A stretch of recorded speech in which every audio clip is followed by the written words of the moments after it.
All right, welcome to episode 119 of the Drag Driver Pete Show presented by Summit Racing. Y'all, tonight it's me for a little bit here. We got the first half of the show going to be with me. We're going to then have two interviews tonight. We're going to have Bryant Goldstone and Brian Robbins on to talk about the crazy weekend they had at Havlik's fastest street car shootout in Cordova. Crazy event, brought out the new Corvette. Won it all. It's going to be nuts. It's going to be great stories from them. And then we're going to have the couple on that runs Nightmare Garage, which was, I'm not going to say they were my favorite, but they were in the top 3 or 4 at Heads Up Hustle 2025. So we're going to talk to them about the Camaro they built, why they built it, and then what their 1,000-mile trip was like whenever they went to and from um, Heads Up Hustle in that car. They drove it to back and forth like 1,000-mile day. It was awesome. All right, let's kick this thing off.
All right, guys. Well, welcome to episode 119 of the Drag Driver Pete Show presented by Summit Racing. I'm Mike Narks. I'm hosting the show tonight alone. My right hand man, my dude, I spent all weekend with. Mr. Eric White is in Colorado on a work trip, man, and has sent some amazing views back. I'll tell you, the Colorados are just, man, it's awesome. He's in Denver, so he's right up against the Rockies. They flew out Sunday, ended up or Monday, sorry, took a long drive Monday afternoon going to see the Rockies and stuff. I'm jealous of him. That's one of my favorite places in the entire country, especially being right there by Bandemere. You know, obviously they I don't know if they snuck over there or not. I really don't know. Anyways, let's get to this thing tonight. Again, episode 119 of the Drag Driver Pete Show. Y'all, I can't say this enough, but this weekend was crazy. It was awesome to have all of our race car friends around and to just see a ton of people that we wouldn't have been seeing, really, to be honest with you, if we weren't at the Havlik still. It was pretty crazy. Lots of good friends, lots of good times were had there, and actually got to the hotel at a reasonable time every night. Seemed pretty strange. Had no super late nights.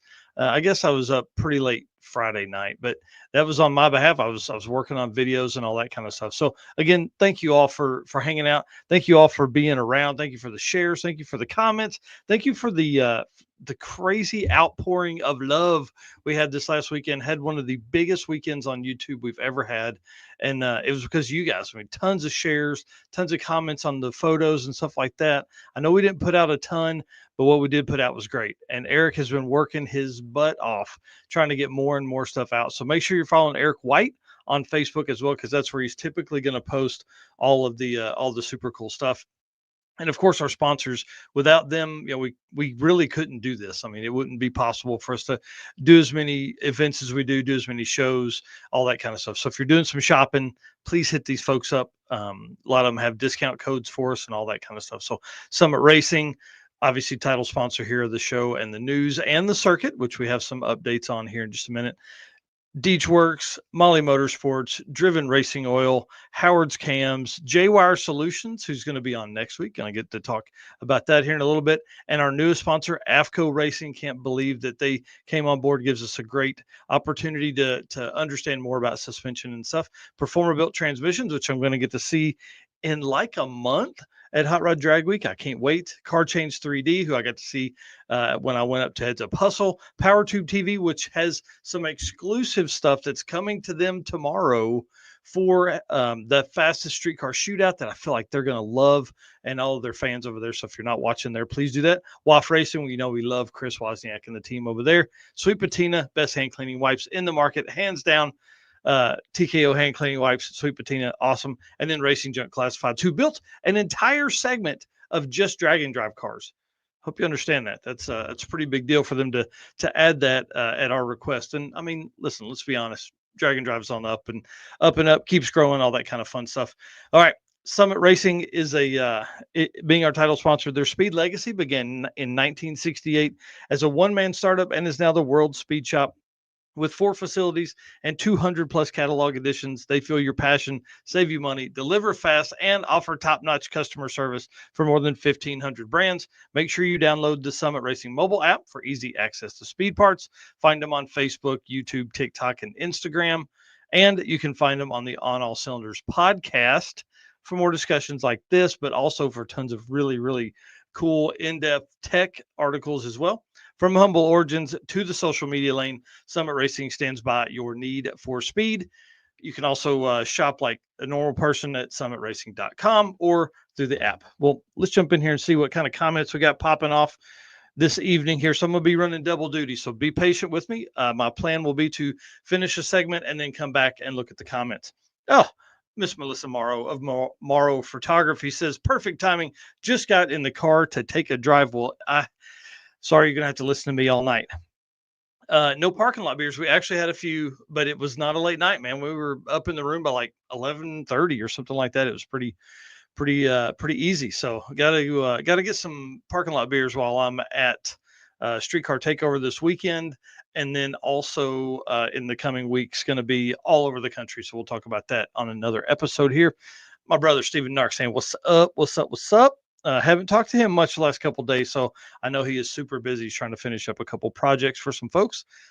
Wyatt Needle in here saying, and thank you and Eric for sick ass photos of the car. Those dudes put on a show all weekend, man. If you didn't know, Doug won the Gear Vendors Overdrive, bought $200 worth of tickets. One of the Gear Vendors couldn't have gone to a nicer dude, and Wyatt, obviously his son and co-pilot. Richard Brewer, our boy in here saying race car friends, and hey, as we got to spend all weekend with him too. It was really a ton of fun hanging out with him at the fastest streetcar shootout. Tom Wilhelm in here, got to hang out with him. He parked the car over by the driven booth, which we were set up right next to. Car's gorgeous. Pontiac GTO, amazing. Trevor Brandon in here saying race car friends, and Linda McDonald, one of my neighbors right down the street. Love the show. Thank you very much, man. Appreciate it. And tell John I said hi. And I did see him cruising the sedan delivery the other day. I almost ran out and waved him down, but I probably should have. So super cool car. Glad he is getting that thing out and about. All right, well, let's jump into this, guys. Got some drag drive repeat updates. We crossed 10,000 followers on Facebook. Can we get a round of applause? Yay. It's so exciting. That's the one that's been the hardest. I'll tell you, we post more on Facebook and share more information, share other people's stuff over there all the time, and have just crossed it. So it's like 10,300. So big shout out to everybody that is new here, going to be coming on, watching all the show and stuff. Because if you're new to the program, Facebook just feeds you all that kind of stuff. So we appreciate you guys being here. And then, like I said earlier, picked up AFCO as a new sponsor. I'm so glad that they are on board, really, because Eric Seffel is a genius when it comes to racing stuff, drag racing especially. But he's also had a ton of events. So it gives, I don't know, basically what I like to do with our sponsors is introduce them to you guys and then let you guys know them people very well. We do that through interviews here on the show. We do that through conversations on site. And then it just really provides an opportunity for us all to learn more, right? Because I have raced, but I'm not a great racer. I've not built anything super fast. So having these kind of guys involved with the Drag Drive Repeat program is really one of the biggest benefits we can have. So those are two huge updates for Drag Drive Repeat. And again, thank you so much to AFCO for coming on board. And thank you and welcome to all the new people that pushed us over 10,000. That means we now have 10,000 followers on all 4 platforms that we post on all the time. So Facebook, Instagram, TikTok, and YouTube. So it's pretty crazy. We're just steadily growing. We're in that let grind, we just get down and get it done. So Lawrence Arnold in here saying, appreciate all that you guys do. Thank you very much. We appreciate. We got a lot more in store, I promise. And then Rich Woodward, man, one of my favorite folks in here saying, good evening, Stony, saying race car friends for sure. And then, hey, Ryan B right here says, finally got the Yellow Ranger back together. Oh, yeah. And I am titillated at the notion of getting back to racing. Haven't made a pass since Drag Week 22. Bro, what's wrong with you, man?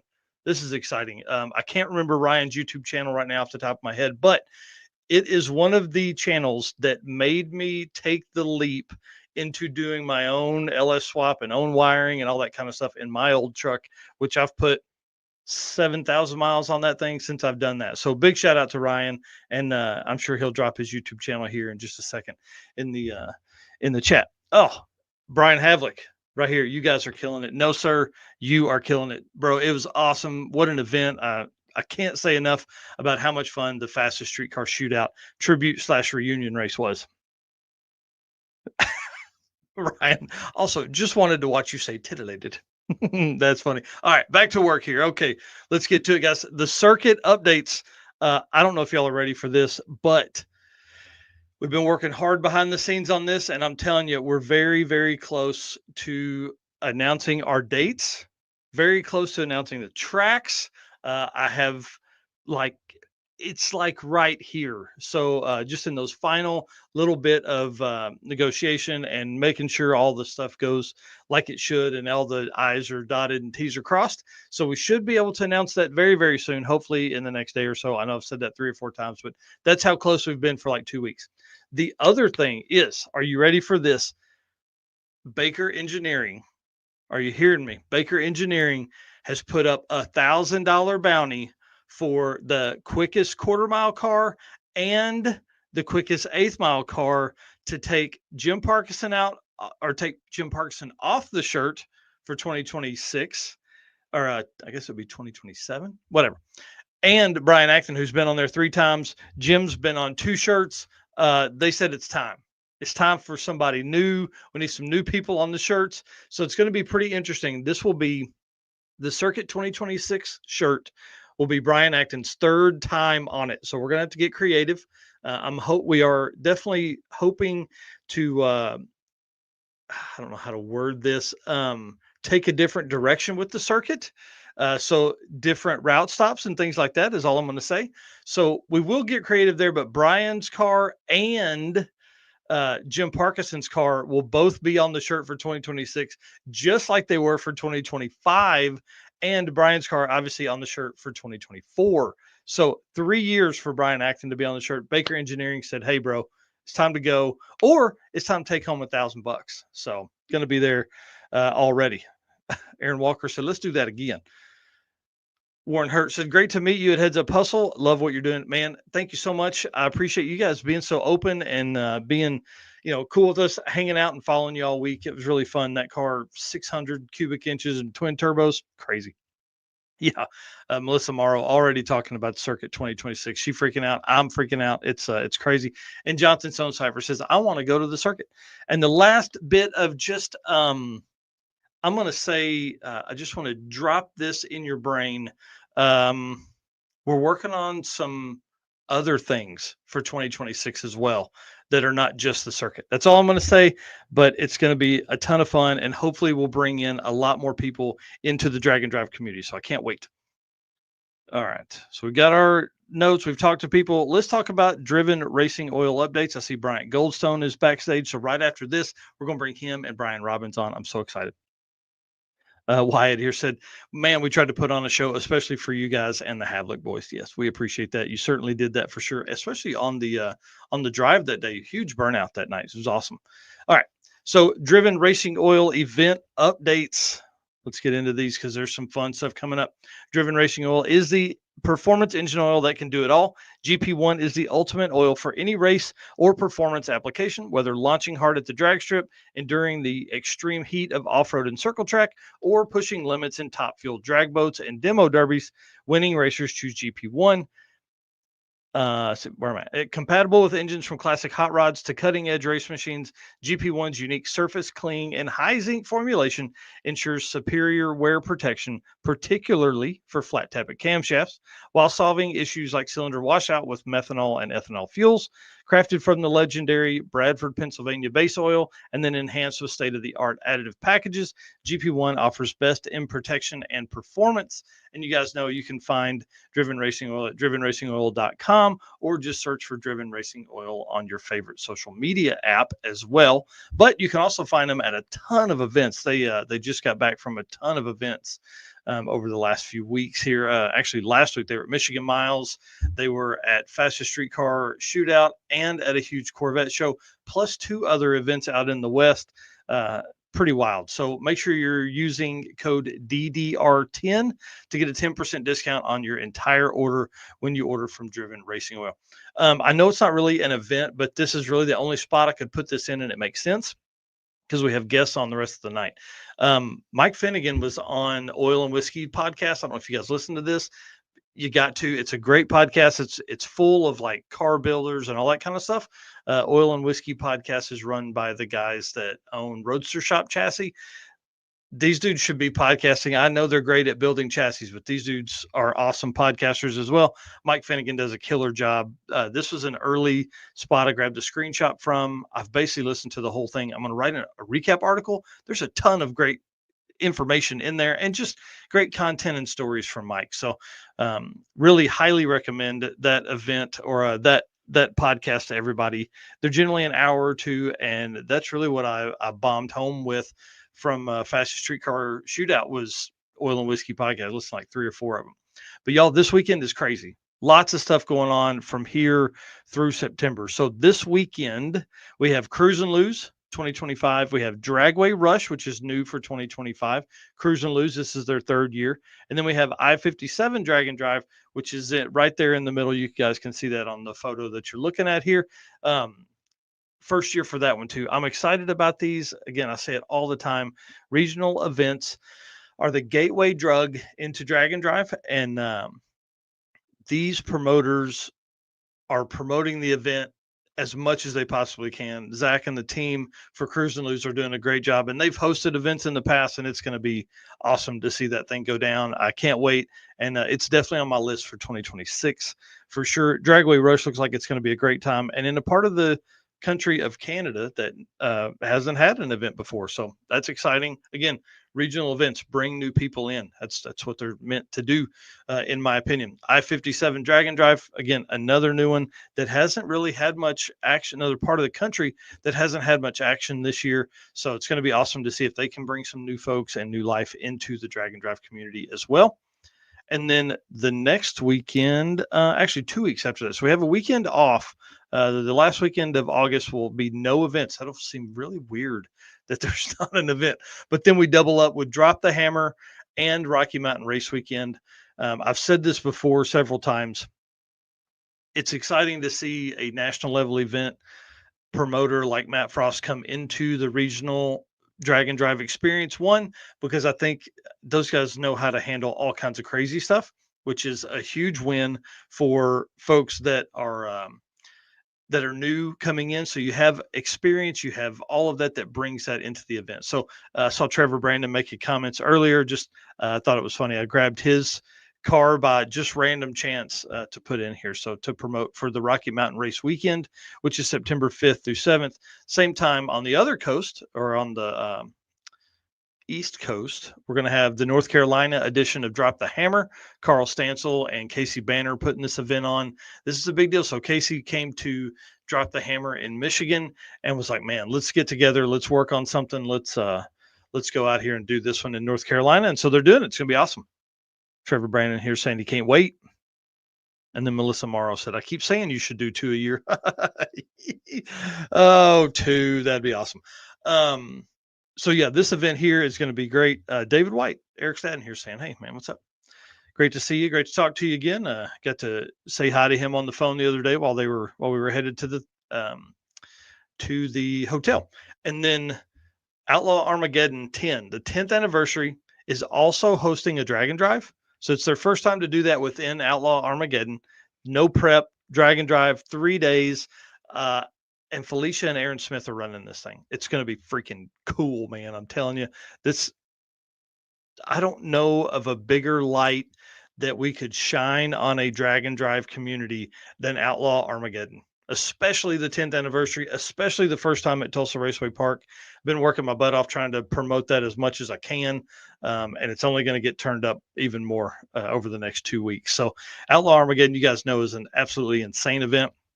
It's going to be even insaner this time with Felicia Smith and Aaron running the drag and drive portion of that. Again, another weekend event, September 11th through 13th. And then up next, Hot Rod Drag Week. This is the next big event, next week-long event for us. Obviously, Eric sadly has to miss Drag Week because he did so much in June. But Tim Gorley of Go Fast Photography is coming with me, and we're driving out to Maryland to do this event from right here, Northwest Arkansas. Tim lives about an hour north of me, but it gets even crazier. So that same weekend is Outlaw Armageddon before Drag Week. So I'm actually going to pick up the rental car Thursday night, drive up and pick up Tim first thing Friday morning. We're driving to Tulsa to do Outlaw Armageddon all day in Tulsa on Friday. And then Saturday morning, we're going to get up and just haul butt all the way to Maryland, trying to get there. It's a 20-hour drive from Tulsa to Maryland, or it was a 19.5-hour drive from Northwest Arkansas to Maryland. So I thought, what the heck, man, let's get on it and get that done. So I'm really excited about this, about his first experience being able to do that. Being able to go to Drag Week and do all that. Eric White in here saying, "Miss you, brother, but this steak is too good, dude." I don't blame you, man. Take some time off, man. He needs it. He's worked pretty hard the last few months for sure. And then Redwood Rally is the weekend, or is the week after that. So Drag Week ends on the 19th.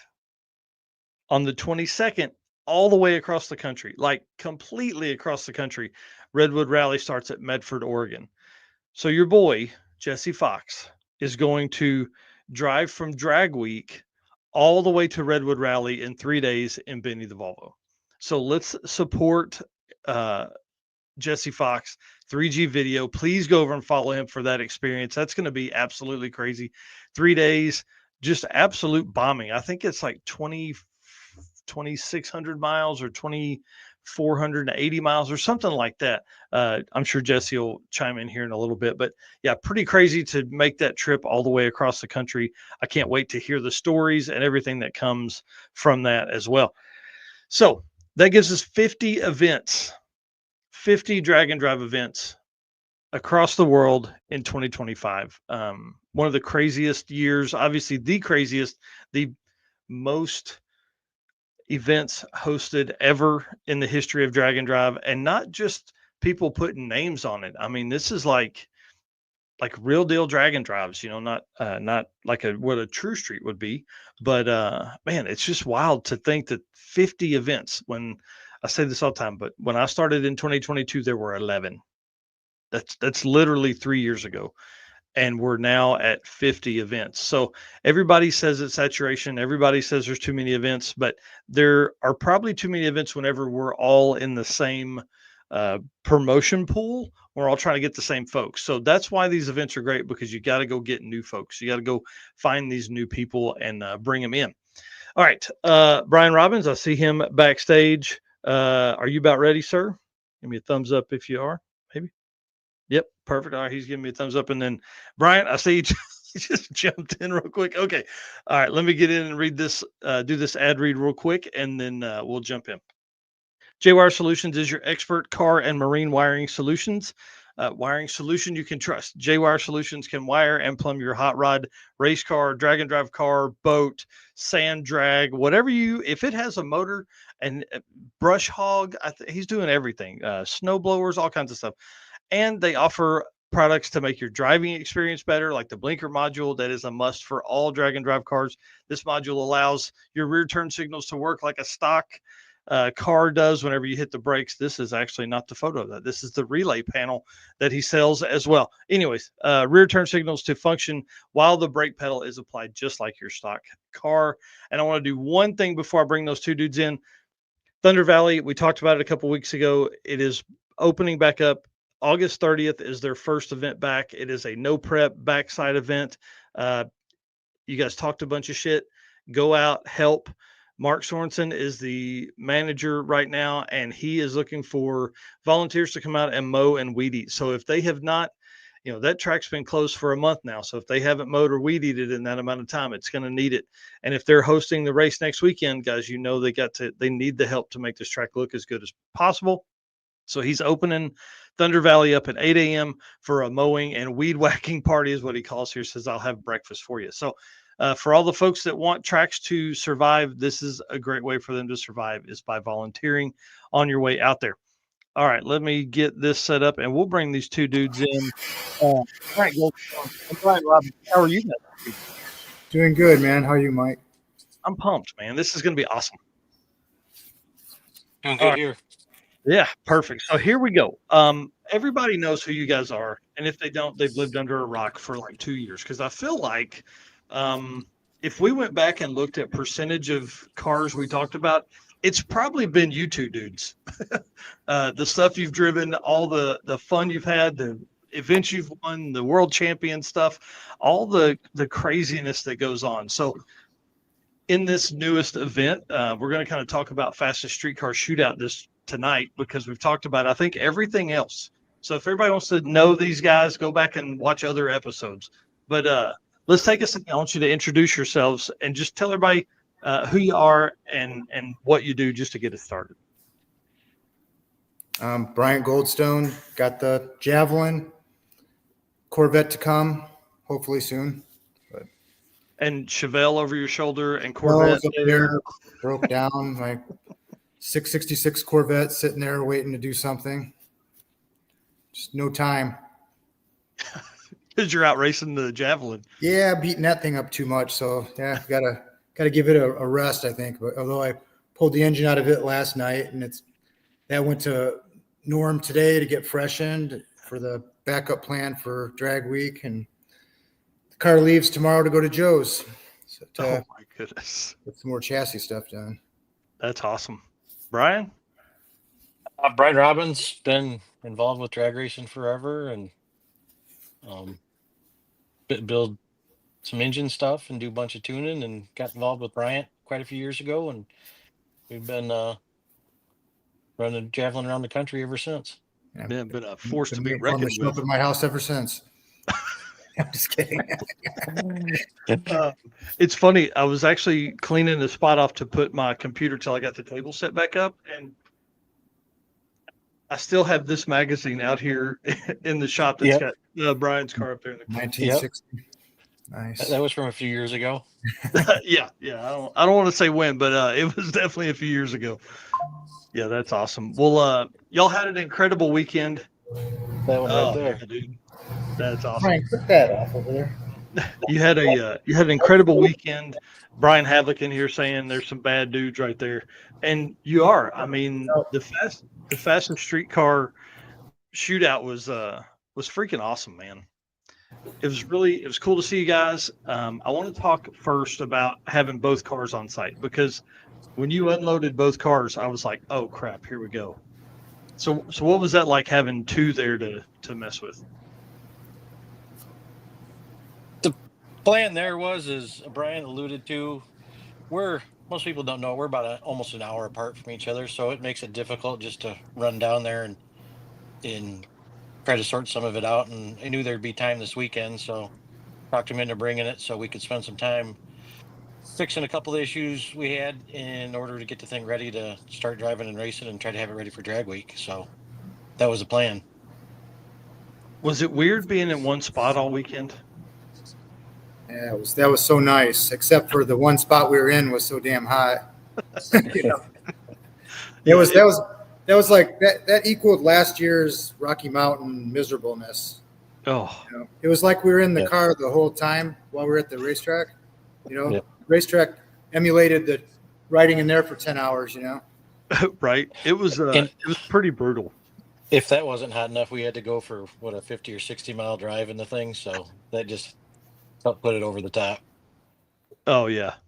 Yeah. And by that point it had been heat soaked. I mean, like because it was hot it was hot in the morning, it was hot in the afternoon, and then we did that at like 2 o'clock in the afternoon. Did y'all get stuck in the traffic? Just a little. I mean, we slowed down through it and got through it, and then I think it got worse after we got through it. Yeah, thank God. We didn't have any troubles. I mean, we were in Eric's truck. It was easy, but it looked like a lot of folks had some problems there. Well, I want to ask you about one thing real quick. This shot that our boy Dirty Panda Richard Brewer got, but what did you guys think of this freaking opening? I mean, listen, I loved it. I think it was awesome, and big kudos to Brian and Jess for doing this. 165 gallons of fuel explosion. It was pretty impressive, pretty cool to see, and I was just hoping they were going to do a second one. I thought that was the first. The first one was going to be the warm up, and then we were going to get the big one for the second one. Yeah. There was no boom. Just I really thought there would be a boom. Put a top on those cans and let's see it then. need more of them. It was cool fire. It just needed more explosion, sound. So yeah, I agree. And the way I had the camera positioned was like kind of down and out. So it didn't have the effect I wanted to on the camera, but turned out at least you could see all the cars in that shot. So it was pretty cool. Yeah, right. Yeah. I still can't see mine though. I'm too far back. It's gonna move me further up. Yeah, we'll just do some Photoshop editing and just put you about fifth or sixth there. Yeah. Fastest to the front. Brian says that will be added next year. The boom or my car in the front? Yes, all of that. Yeah, that's cool. Well, let's talk about the street drive, man. It's pretty easy, 60, 70 miles, something like that. And it was really cool, man. The drive along the river was nice. There was a lot of great shots. Eric and I kind of posted up in one spot and got some really cool shots in the background. Some Mississippi River drive by. Yeah, we kind of made the drive not as easy as it could have been, but I had an alternator wire loosen and it was wiggling there and it ended up burning up the fuse block. And I figured the alternator quit. So we called for tools because usually when we go anywhere, we've got a trailer full of everything we need. And this time we had nothing. We didn't have not a single tool one in here. And I think we had a Zeus tool and that was it. Set of Allen wrenches. Yeah, Bryant took them because we were adjusting the idle right before we left it. We brought him because he adjusted it up before I left, and God, it was so high we had to stop and let it down some because we went way past where it needed to be once it warmed up. That's awesome. How weird did that feel to not be swapping tires 2 or 3 times a day and then not pulling a trailer? Yeah, I'll take this one, Brian, because I'm the one who does all that work. While Brian's playing around on the computer. So yep. Yeah.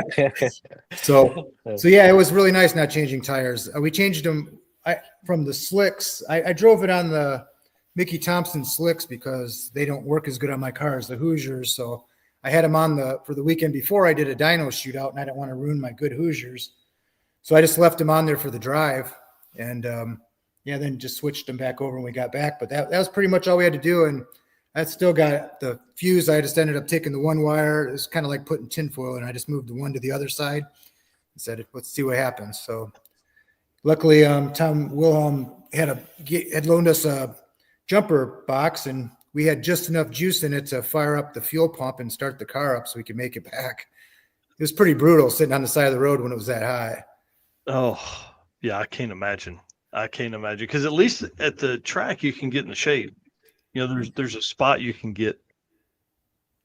Yeah, Brian found some shade across the street, and I laid under my car, and that's when I looked up and said, "Hey, my fuse is burnt. That's the whole problem." So finding shade helped us out a little bit. It saved us a little bit of time.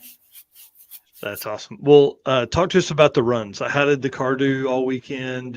Obviously it was out front, undefeated. Nobody even, you had one close race, but how did the car run all weekend? You want to take it, Brian? I mean, for the most part, it's pretty good. I mean, we had a weight reduction on the first run that I had to fix. And from there, it was just, a matter of dealing with the heat and racing the track. So, just try to manage that every run and really try to work on some Oh, early numbers that we didn't deal with. I was trying to remember what close race, but that was the race that I let off at half track and blipped it one more time. And yeah, that was close. What, 7525 to 7524.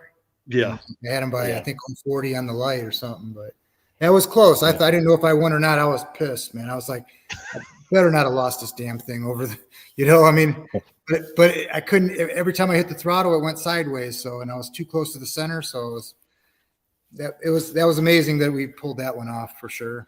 Yeah. I think it was like 7,000s or something crazy. Yeah. All the other runs were pretty easy. It was just a couple runs against Steve and, some of the other slower guys that were there.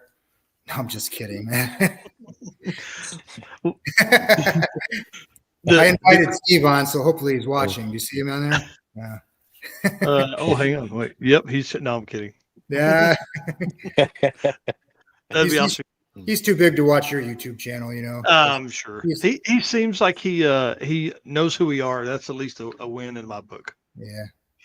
Yeah. Fun weekend though, dude. I'm telling you, lots of great races. You lined up against Jason Hurley twice, I think. Is that right? That was probably my best runs. And ones thought I was going to lose, had a chance of losing more, Mm-hmm. Yeah, Hurley's car did well. I can't imagine trying to figure out the track as hot as it was. Like, was it even sticky? I mean, we walked on it, but that doesn't mean anything in the shoes, It was. I mean, we've got enough runs in the car. You just kind of know when and how to compensate for it. And that was the keys, just to make sure it left good and made a decent run early, because I mean, especially like racing Jason and even racing Steve, is all it would take is one little hiccup and one little pedal job and you got drove around. So, not by Steve though, but maybe Jason.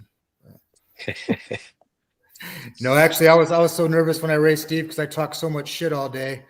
And then usually that's when, that's usually when karma strikes, and I probably got a whole bunch of it coming someday, but it hadn't found you yet. It hasn't found me yet. So that's awesome. Well, let's talk about that. Nobody took the bounty. Race put up. Well, I mean, let's be honest. You gave the bounty up. It was crazy. I had that video pulled up, but it won't play here on StreamYard. So walk us through that, man. Tell us what happened. Well, that was mostly my fault. Larry Larson welded that stuff in for me at Rocky Mountain, and I had it up in the air, and I saw the cars had a bounce to it all that race and all 6 summer, and we weren't really able to get after it at the line. So I cut a couple of the bars out he put in. Didn't think we needed them, and then actually I remembered later that Rob was under the car with me one night, and he says, I should probably weld a couple gussets there. And then I forgot all about it, and apparently he did too. And yeah, so when I threw the chutes, I kind of had it in the back of my mind, boy, I hope this is good enough. And I thought it would be, but it just kind of ripped the chromoly right apart off the square tubing of the chromoly and peeled it and threw it up in the air. And at the same time, I guess my side window opened up a little bit and it sucked the rear window out that I just spent $500 putting in, so, but it didn't even scratch it. That was amazing. Wow. Yeah. Yeah. Well, that thing went about 50 feet in the air. Yeah. It must've just nice and softly landed on the other dude's car or something. I don't know. Unlike my parachutes where they smashed his windshield and then supposedly went through his chutes. So yeah, you can see it on the video. I think you can see it like just rocket right through the. I don't know how it would have went through both chutes. That's what I don't know, but because it was just one piece of metal, but I don't know. Right. Yeah, you can see one, but yeah, I didn't know it did both. Yeah, that's wild. I'm kind of surprised he was going fast enough for the chutes to have blossomed to go through it, but I guess they did and put a hole right through them. So yeah. I just ordered those for him today. They're on the way to him. Nice. Well, I guess awesome. after they custom make them for him, then they'll be on their way. Oh. Yeah. You're getting some special ones made up. Yeah. Pink and yellow, I guess, is what they were saying. So. Oh, nice. Yeah. I'm just kidding. It was a red ball. I didn't change it on him. Nice. Yeah. That should be my colors. No, I'm just kidding. That was Sean Skipper's Corvette. So it was cool to see him out. I had seen him at, I think, Sick Week this year.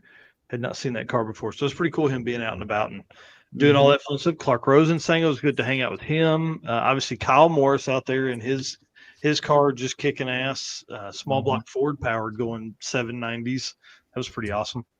Yeah, he was rolling, and I had a lot of friends there too. That came from here. I had Tony Karamitsos was there, and he ran. I think he got in the sevens at least once or twice, and Sam he had a lot of trans brake like bump issues, so that kind of screwed him up a lot. But his car would have been nice to see go fast. But I see where all these guys want to go fast on these radials. It's not as easy to do on these tracks in this heat, So yeah. More power to Kyle for getting down. Him and Tony were about the only ones that I think went fast on him. Mm-hmm. Yeah, it was. I want people to understand. What was the track temp? 118 at one point or something like that. I don't know. 132 was the worst I saw. Oh my God, dude! No wonder I was wore out. I think I literally took 350 videos on Saturday, and 300 of them were of track stuff. I mean, it was brutal. It was all day. Yeah, it was definitely, the humidity was crazy. I don't know how many shirts I went through, probably at least 2 a day. I know that. Yeah, that's where I made the mistake. I left all my clothes at the hotel, so I had one shirt a day, and by the end of it, man, that thing was like white and just full of salt. It was pretty gross. Pretty gross. Well, let's talk about the Corvette a little bit because you had it there. Obviously, you guys were working on stuff. I think that was very smart. It gave you extra hours that you wouldn't have had if you were just there in the Javelin. So, obviously pat on your back for that. But what did you guys work on this weekend on it? Chased some electronic communication issues between the race pack and Holly. Spent a bunch of time on that on Thursday, and actually had an oiling issue that we worked through, a couple of them, and got that straightened out. And I mean, good enough to the point where after the finals there, we actually Bryant got to take the thing for a drive. So was that the first time it's been down the track? It was first time it moved under power. Wow, that's badass. That's badass. I'm working on a video, and that's obviously the ending, view there. Eric got some shots from the end track, the end of the track, and then I got some shots of you guys taking off and all that kind of stuff. So it's pretty cool, man, to have both those cars there on the starting line and all that. Yeah, it was nice to have time to work on it for sure. And of course, we can't drive it very far because we don't have all the gauges working with the communications problem. So that's the next thing. Get that figured out and get some street miles on it and see how it does, and get it in the race trim here soon, hopefully.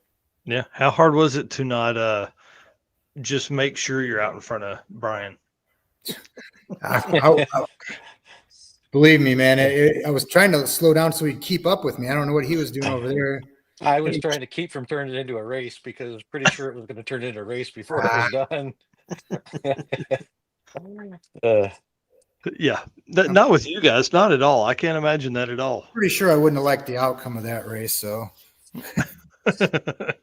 did having the two cars there, did that create any extra struggle? Was it harder, or did it just like normal when the bad weather came? Oh shit! Yeah, the rush to put two away was a little rough. Yeah, 2 tents, 2 cars, and a bunch of electronic stuff. Yeah. But other than that, it was just nice to have it there to work on it. It's too hard to get everybody if I have them all held captive at a racetrack where they have no way out. They're stuck working on it. So we got a little bit accomplished. So it was nice. Yeah. Well, a bunch of progress.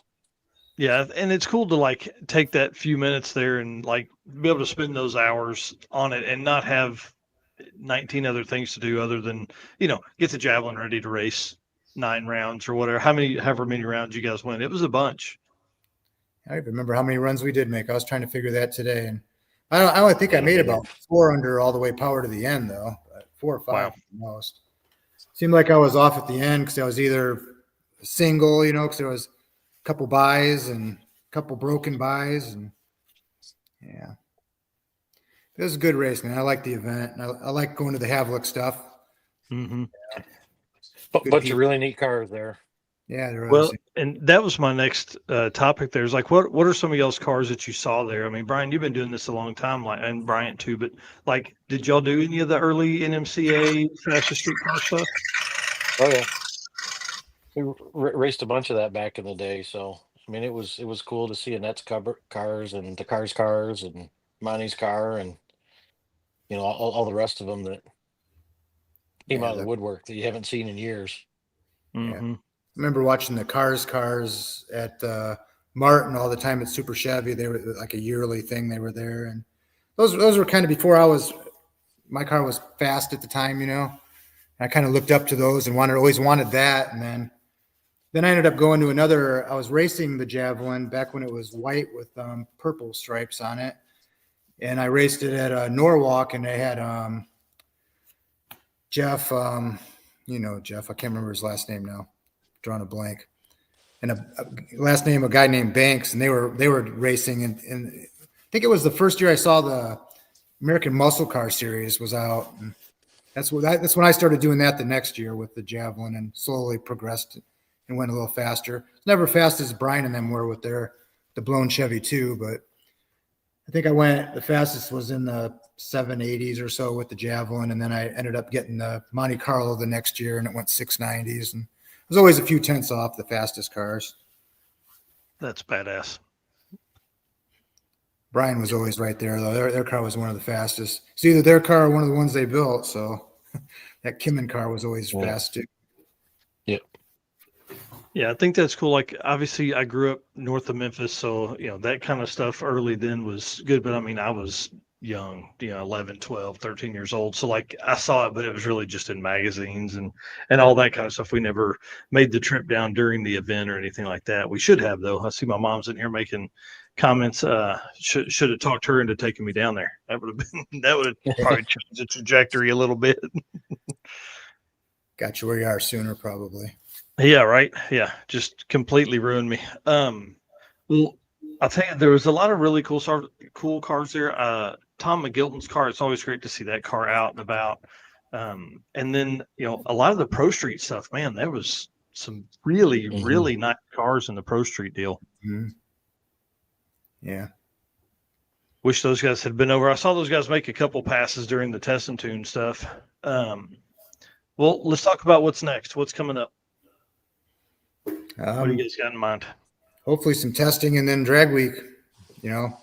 Obviously testing will be with the one car because the other one's about as tested out as it can be for this year. But yeah, I ran out of runs on it, so it had to get freshened. So I got that back to Norm this afternoon, and so I either have that one or the Brodix one, blocked one done. That'll be all new short block with just the old 24-degree heads on it if we get it out. But he's leaning more towards putting this one back in the car. So either way, it doesn't matter to me. They'll both be great. They're both about the same. How many passes do you have on that motor since it's last freshened? I don't remember counting, but I did Joliet 2 drag weeks. Well, I did not 2 drag weeks. I did Joliet, Rocky Mountain, which was a lot of street miles, and then Six Summer. And a lot of passes. A lot of passes too. Yeah, we made 4 a day at least. 4 a day. Yep. It probably had about 50 runs on it, But I usually pull it out every 2 full events, and maybe a little side event in the middle of it, that's not a week-long thing. Wow. You just never know when that last run is on those rods, and they can do so much damage when they break. So right, get out of there. Yeah, preventative. Not that matters because I had 8 runs on the last set of rods at sick week, and they broke. So but less chance they break, I guess, when they're newer. But it'd be nice to know if they were had some kind of like a little popper thing that popped up like a turkey's done. Said, you better pull it out of the oven. It's gonna get cooked. It's time. Yeah. That's awesome. Well, yeah, and you guys are so hard on stuff like just the street miles of Rocky Mountain. I mean, 1,400 just street miles. Like, how do you even quantify how hard that is on stuff? Yeah, you don't. They always used to say every time you warm it up, it's a heat cycle, and I was like, I thought that was full of shit back then, but we kind of disproved that for sure. Yeah. Yeah, because I mean, at the level you guys are at, there's not like, I mean, this stuff isn't built for reliability and long term life. I mean, it's built to race and go fast. Yeah, it's in the middle a little bit, a little less probably compression and a little less cam than it would be if it was set on, fast all the time and you didn't have to drive it. Mm-hmm. Yeah. Well, But, you end up winning both. You won the straight up, heads up elimination in outlaw class. That was pretty freaking awesome. Took on that was one of your finals with Jason Hurley, right? Yep. And then who else did you run in that? Did you run Nick in that one, or was that in the drag and drive part?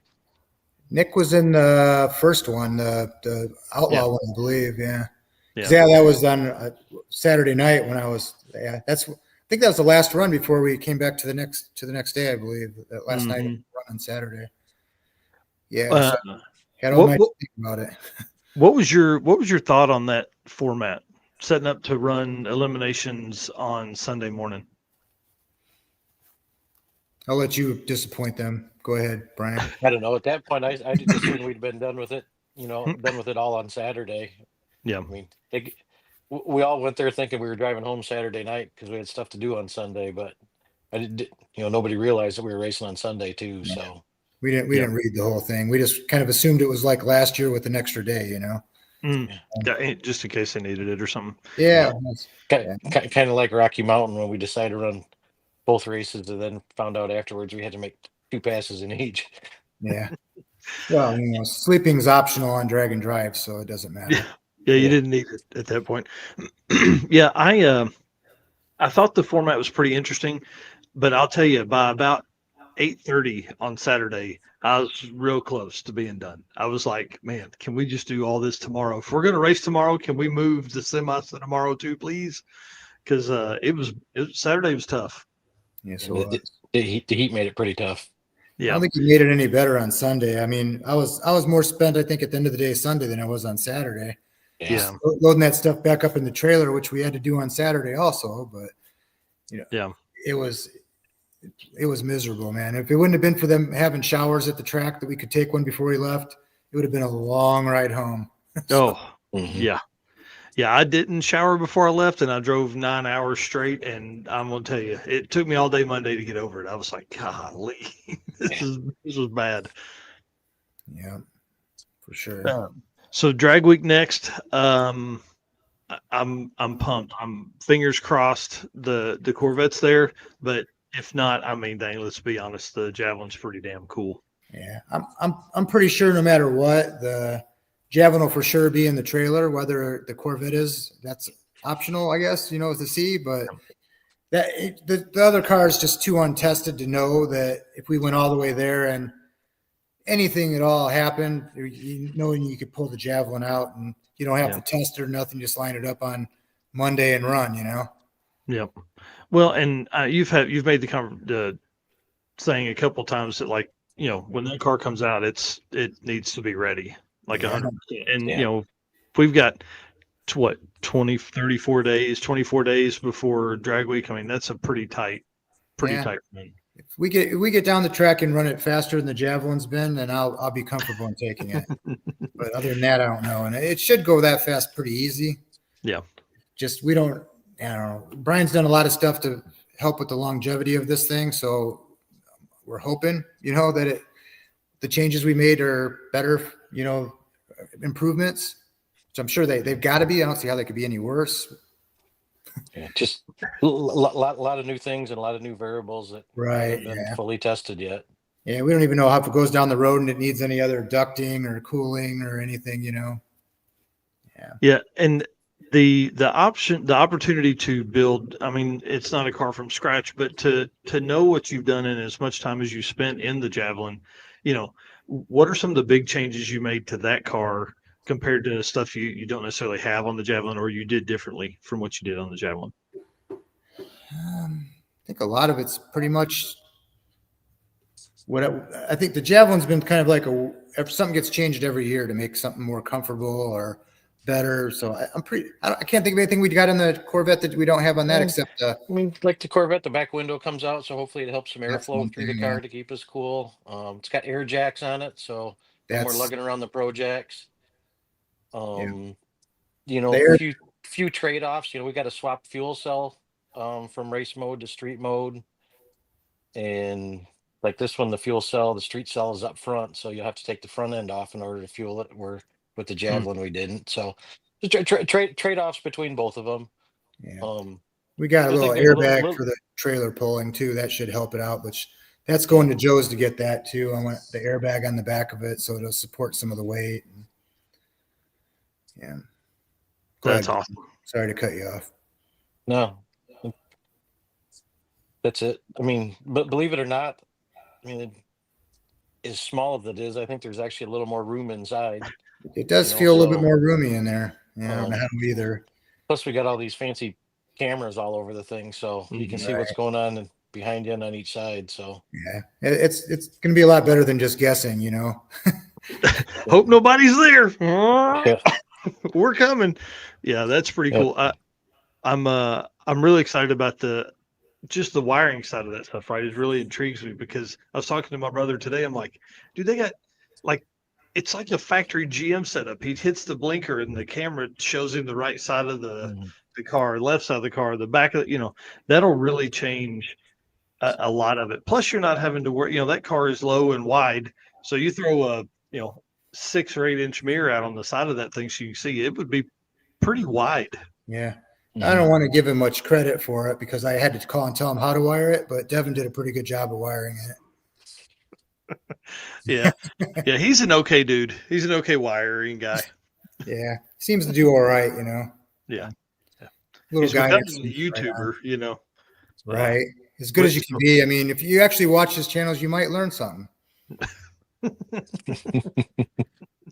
Yeah. When are you going to get a YouTube channel? I mean, when we're going to see people following you around with stuff? As soon as I become a techie guy that knows what the fuck he's doing. So that might not be anytime soon. So I steer away from any kind of tech I can.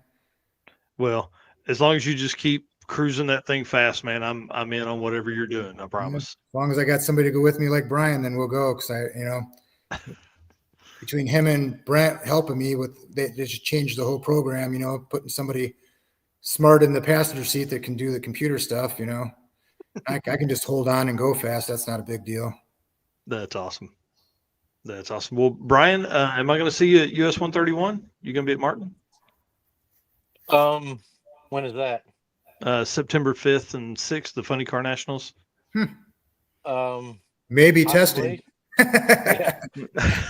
I didn't even think about that. We may have to enter it in Fuel Funny Car or something, so we'll see. Yeah, bring it, dude. That some bitch in Pro Mod with the Midwest guys and show them what's up. We might. Well, I don't know if we'll show them what's up that fast, but it'd be nice to. Yeah, it'd be cool. But I don't even know if our car fits there. Is it pretty much anything goes kind of thing, or? No, I mean it's not quite outlaw. They've got some rules around. What size turbos are you? They're 98s. Yeah, it's too big. I think they identify as 94s though. So yeah, perfect. And hey, listen, it's got a tag on it, motherfucker. It's like it's got a street car. Yeah, you got to give me a little bit, right? Right. I mean, golly, yeah, it's a street car. You're gonna drive down the road. 400 pounds more than these titanium cars, so Right? Yeah, we'll see how far they can drive. Right. Then, they can't drive to the staging lanes, so right, they can't. All right, guys. Well, listen, thank you so much for hanging out tonight. I appreciate it. I can't wait, man. I can't wait to hang out with you guys again. Shit, we've seen each other a bunch this year.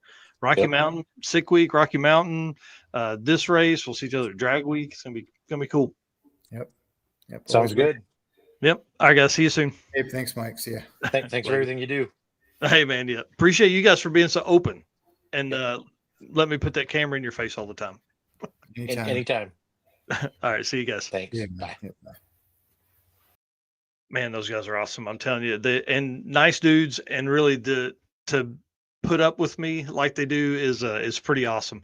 So again, I want to say thanks to Jay Wire for being part of the program here. And again, we're going to have Jay Blanchard on next week when we dive into some 850 class racing for the upcoming drag week. We've got Steve and Dustin Trance, we've got Jay Blanchard and Brian Acton of Fast Act Racing going to be on, and we're going to have Mark Campbell, who also works at Deechworks, but is also one of the top 850 guys out there running that stuff. So real quick, I do want to run through the let me can pull this up, see where I have it hidden here.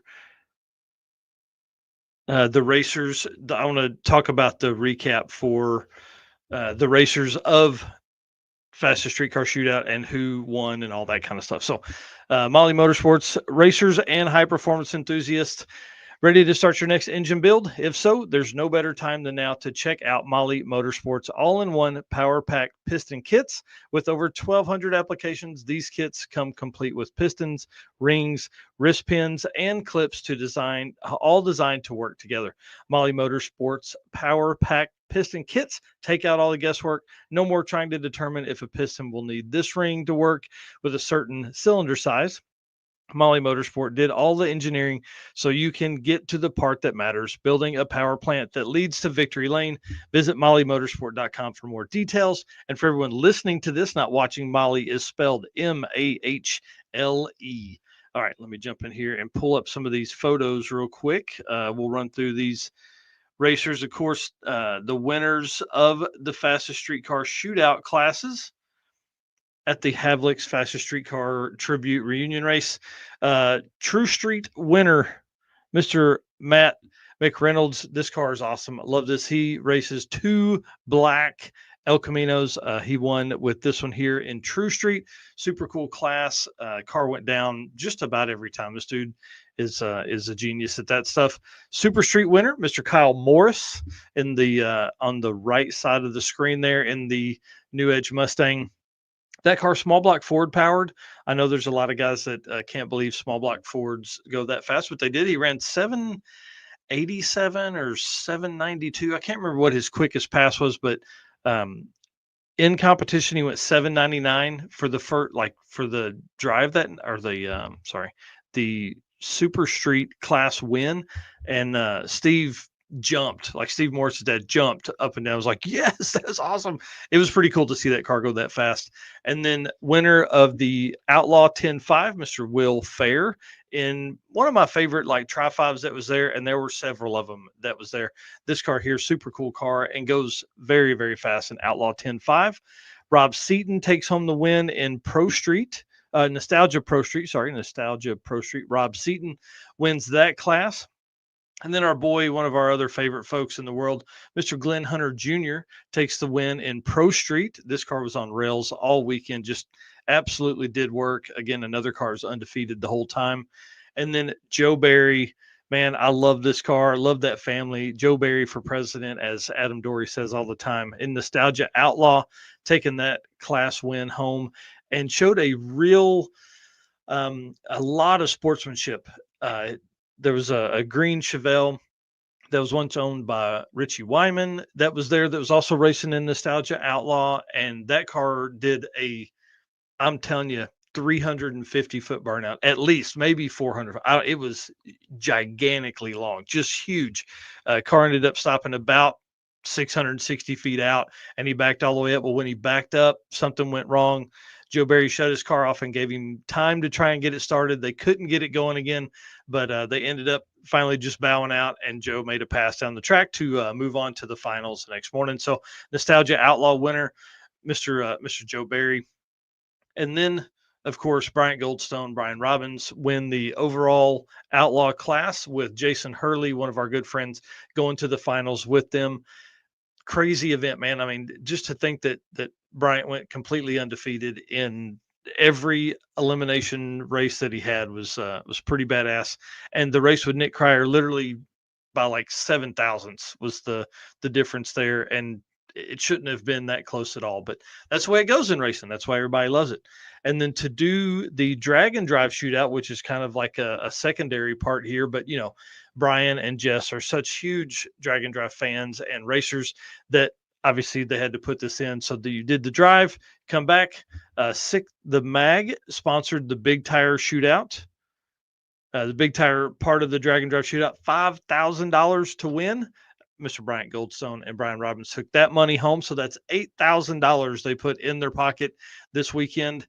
And then Mr. Glenn Hunter won the small tire portion sponsored by Rocky Mountain Race Week. So love to see, you know, drag and drive companies and events hosting, you know, promoting other events by, sponsoring classes and helping with promotion and posting about it and all that stuff.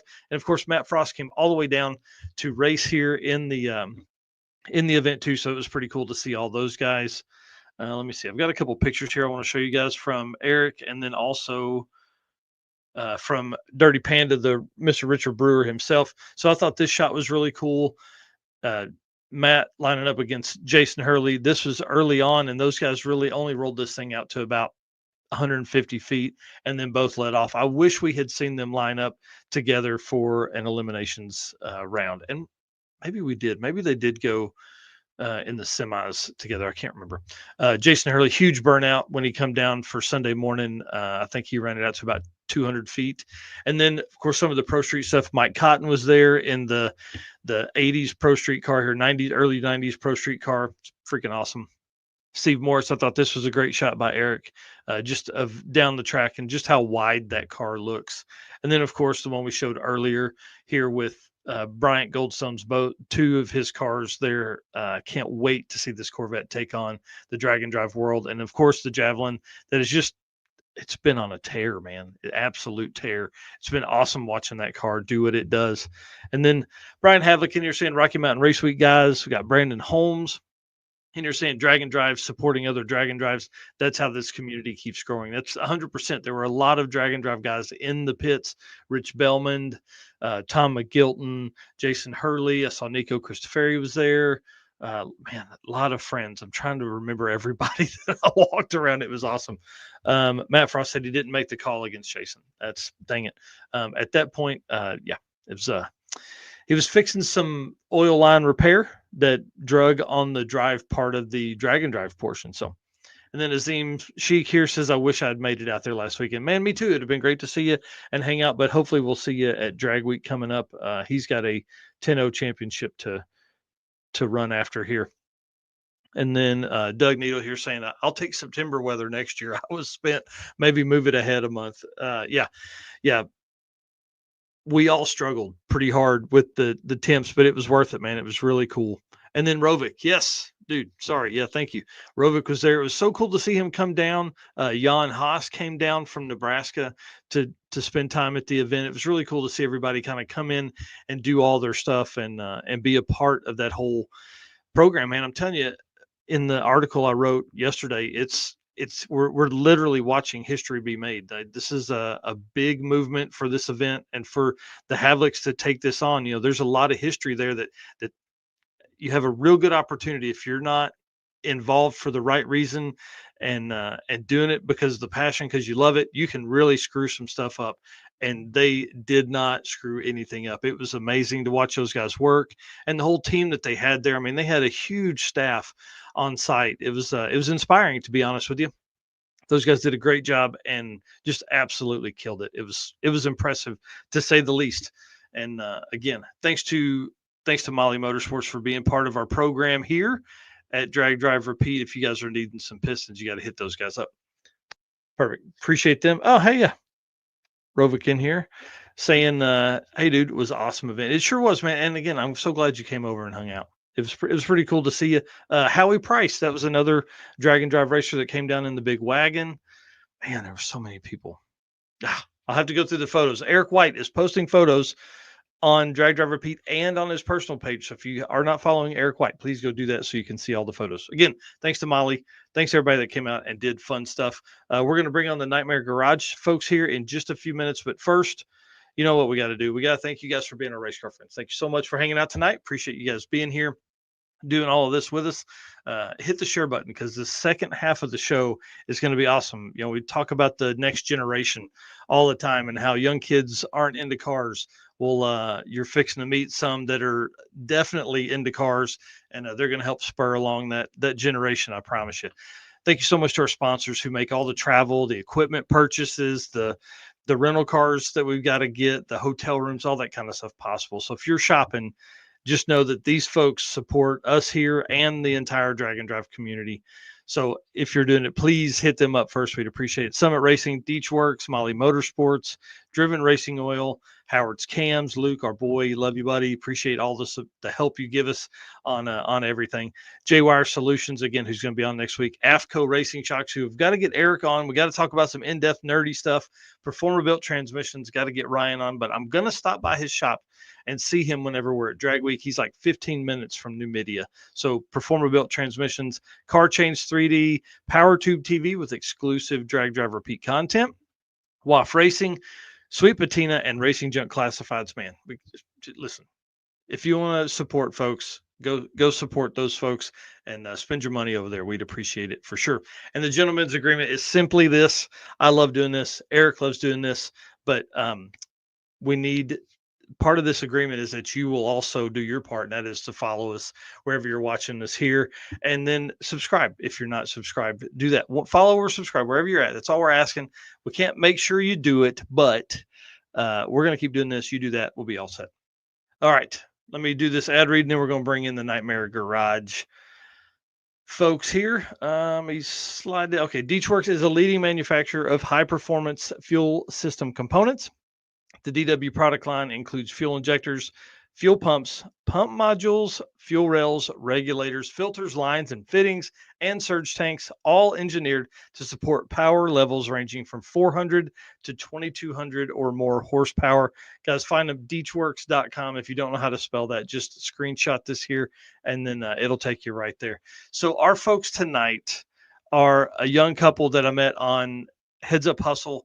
And I'll tell you what, I didn't know they drove their car all the way there, pulling a trailer, doing all this fun stuff until like the end of the event. And I hated myself for it because they worked their absolute butts off. So please do me a favor, hit the share button as we move in here and bring in the couple that runs Nightmare Garage. Let me pull off this big Heads Up or Deechworks deal. Y'all, tell us who you are, what you're doing, all that kind of fun stuff. Yeah. My name is Peter Sisler. I'm 23 years old. I started working on cars, I think when I was 16 or so. Just Man, kind of so dove into it. a long time. Oh yeah, it's been a couple years. I'm getting old. No, but I got introduced to it through one of my buddy's uncles. He used to bracket race and stuff, and he had a Plymouth Belvedere that he raced since he was, I don't know, 19 or something, and that was always really cool. And he took us to the racetrack, so. My buddy kind of got me hooked on cars, and ended up picking up my first car, which was a 1990 Camaro, and that went terribly as first car, and everything was self-taught. So, but not the car to learn on, man. Yeah, no, I learned a bunch of stuff, and I guess then I got into other cars as well. But right, was it the tune port? I guess in that car was it V8 or V6? It was a 305. So yeah, oh, man. It was on a V8. Yeah, but one with burnouts for hours. Yeah, it had a bent frame and everything. I did not know what I was supposed to be looking for when I was buying cars back then. So yeah, you like Camaro, super cool. Yeah, that's me. Yeah, third gen, bro. Yep, coolest dude in school. Did you have a mullet then? Dude, I sprouted a mullet. I actually had one. Yes, that's awesome. That's awesome. All right, well, Miss Caitlin, introduce yourself. Tell us what you got going on. All right, my name is Caitlin Jacoby. I'm gonna be 21 very shortly. I kind of got introduced to motorsports through my grandpa and my dad. We always say there's two pictures that kind of describe how it all started, and one is a picture of me standing next to my grandpa's stock car, and the other one is my dad taking me for a ride around the block with his motorcycle when I was just a baby. So. Yes. Yep. Man, that's so dangerous. Motorcycles early on, that'll shape your future right there. Yeah. No, I had to wait till I was 18 to get a motorcycle. Yeah. So I have the same memory. My dad had motorcycles when I was really young, and then as I was like 6 or 7, maybe 7, I got my first motorcycle, a little Honda 50, and man, 10,000 miles I bet I put on that thing around our yard. That's awesome. Yeah, it was pretty crazy. It tore up a ton of stuff, mainly the yard with that thing. We figured out you could do little dirt burnouts, slide the back. Anyway, yeah. This is about you guys. So so you got your first motorcycle at 18. What'd you get? I got a CBR 250, and Yeah. then this last spring actually upgraded to a Ninja 500. Yes, that's awesome. That's awesome. I was always a sport bike guy way back when. Got 2 kids now, no motorcycles for me. Okay. Too many people on the road, but Yeah. I probably haven't had a motorcycle in as long as you've been alive. So, That could be. sheesh, man, that makes me feel old. Anyways, all right, well, let's talk about some of this stuff because I want this first bit to be people getting to know you, right? I want to know who you are, where you're from, all that stuff we've gone over. But I want to know about this Camaro. We talked just for a brief second. I think it was maybe Saturday night Mhm. at Heads Up Hustle about the first Camaro you built, but you had put in a deal with John Paul, which I thought he was going to be on here with us tonight. I'm going to text him here in just a second while you're telling this story. But yeah, tell us about this Camaro right here. So this Camaro, so after the first Camaro that I bought, that 1990, we found a bent frame on that thing about a year after I got it or so. And after seeing that and multiple other issues, we kind of decided that car wasn't the right car to build like into something cooler. So Mm-hmm. I got rid of that one and I found this car. It was in a junkyard. I paid $900 for the chassis. It came with no wheels, tires, or anything. It was completely bare bones, and we brought it in. We put a small block Chevy in it and Super T10, and we ran that for probably about a year or so, and then maybe 2 years. And after a while, I started working full time in a factory, and I actually had access to real money at that point. Nice. So dangerous. Yeah, that's exactly where it starts. And throughout a couple years in between there, I'd put aluminum heads on a small block and all that stuff, and I swapped a T5 into it as well. And we had been testing on the street and stuff a bunch back then, and I ended up shattering third gear in a T5, which everybody knows you'll do. Yeah. And at that point, it was like, well, we need to buy a trans that I can never break. So I bought a T56 that was rated at like 1,200 horsepower, and that's kind of where this whole twin turbo thing started. Because the transmission's rated for this much power. There's no sense in putting a small block that only makes 400 behind in front of it. So yeah, because we got all this room to grow. Yeah. So we knew nothing really about fuel injection. Me and my buddy Adam. He also has a YouTube channel, Redneck Racing. So if you want to see some old stuff, that's where to see that. Old stuff. You mean like 4 years ago, 5 years ago? Like the small block Chevy stuff that we didn't know what we were doing. It's that's awesome. It's comedic. But no, we broke third gear, and I got a trans that would hold power, and so we kind of dove headfirst into the LS stuff because as far as making cheap power and reliable power, that's kind of what we heard was the way to go. Yeah. We didn't know what we were doing, but we just kind of went for it. And we ended up building a 6-liter LS, pretty much bone stock other than the rods and pistons, and I put a set of heads on it. Nice. So not stock at all. Stock crank and block. That's just, it. Everything else has been touched. Everything, pretty close to stock though. The only things that are stock I think left, I think, are the crank and the block. So yeah, bolt-ons. Yeah, exactly. On, yeah. But no, and then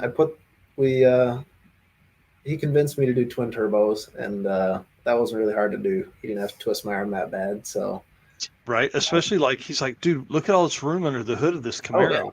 Yeah, we have so much room. There's plenty of room, and the turbos were actually under the hood for probably about a year. Oh, that's so boring. And that's kind of what I figured. Like, you don't know if you have a turbo unless you can see it. Thank you. That's the obvious answer. Yes. So I ended up sticking them out through the hood. A lot of it was just to see what kind of attention we could drag with the car. So it was kind of cool, and I don't know, pretty neat. And it turned into this. This photo was shortly after they went through the hood, which was, I think, right before the unfortunate mishap. But yeah.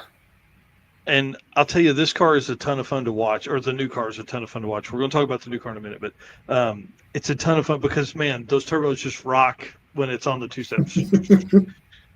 I'm sure at night this thing looks It is intimidating. Sick. It'll shoot like a 4 or 5 foot fireball out of both Yes. stacks and the wastegates, and it is the loudest car at the track on the two step. That's Yeah. a guarantee. Well, and I think what's really fun, and this is going to sound bad, but as young as you are, and then you pull up and it's got turbos out of the hood, and people are like, "Oh man, what do we got going on here?" And then like the car works, man. Yeah. You know, I didn't know it was a stick the first time you launched. And I was like, "Man, he left pretty easy." But then after learning, I was like, "Oh yeah. Yep. Keep things together, especially when you drive it all the way from home." Mm-hmm. So. Yeah, so walk us through this car. So this car is T56. Is this car T5, you said, or T56? Currently, it is a face-plated T56 from Tick Performance. It's their ultimate drag racing transmission. It's got a triple disc R monster clutch. It's a 6-liter LS with 237 PRC heads, twin 62, 67 millimeter turbos, just air-to-air intercooler. It's on pump E85, and it's on a ladder bar setup. Currently, it's sitting on coilovers. This picture was taken with the stock, pretty much stock suspension. So, Wow, that's awesome. And so this car, unfortunately, whoops.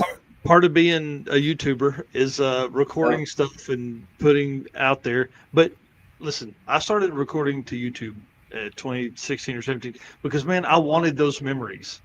Like I wanted that, and I wanted people to know if I'm willing to screw up, you can too, and it's fine. You know what I mean? Because it shows, hey, I got some resilience here.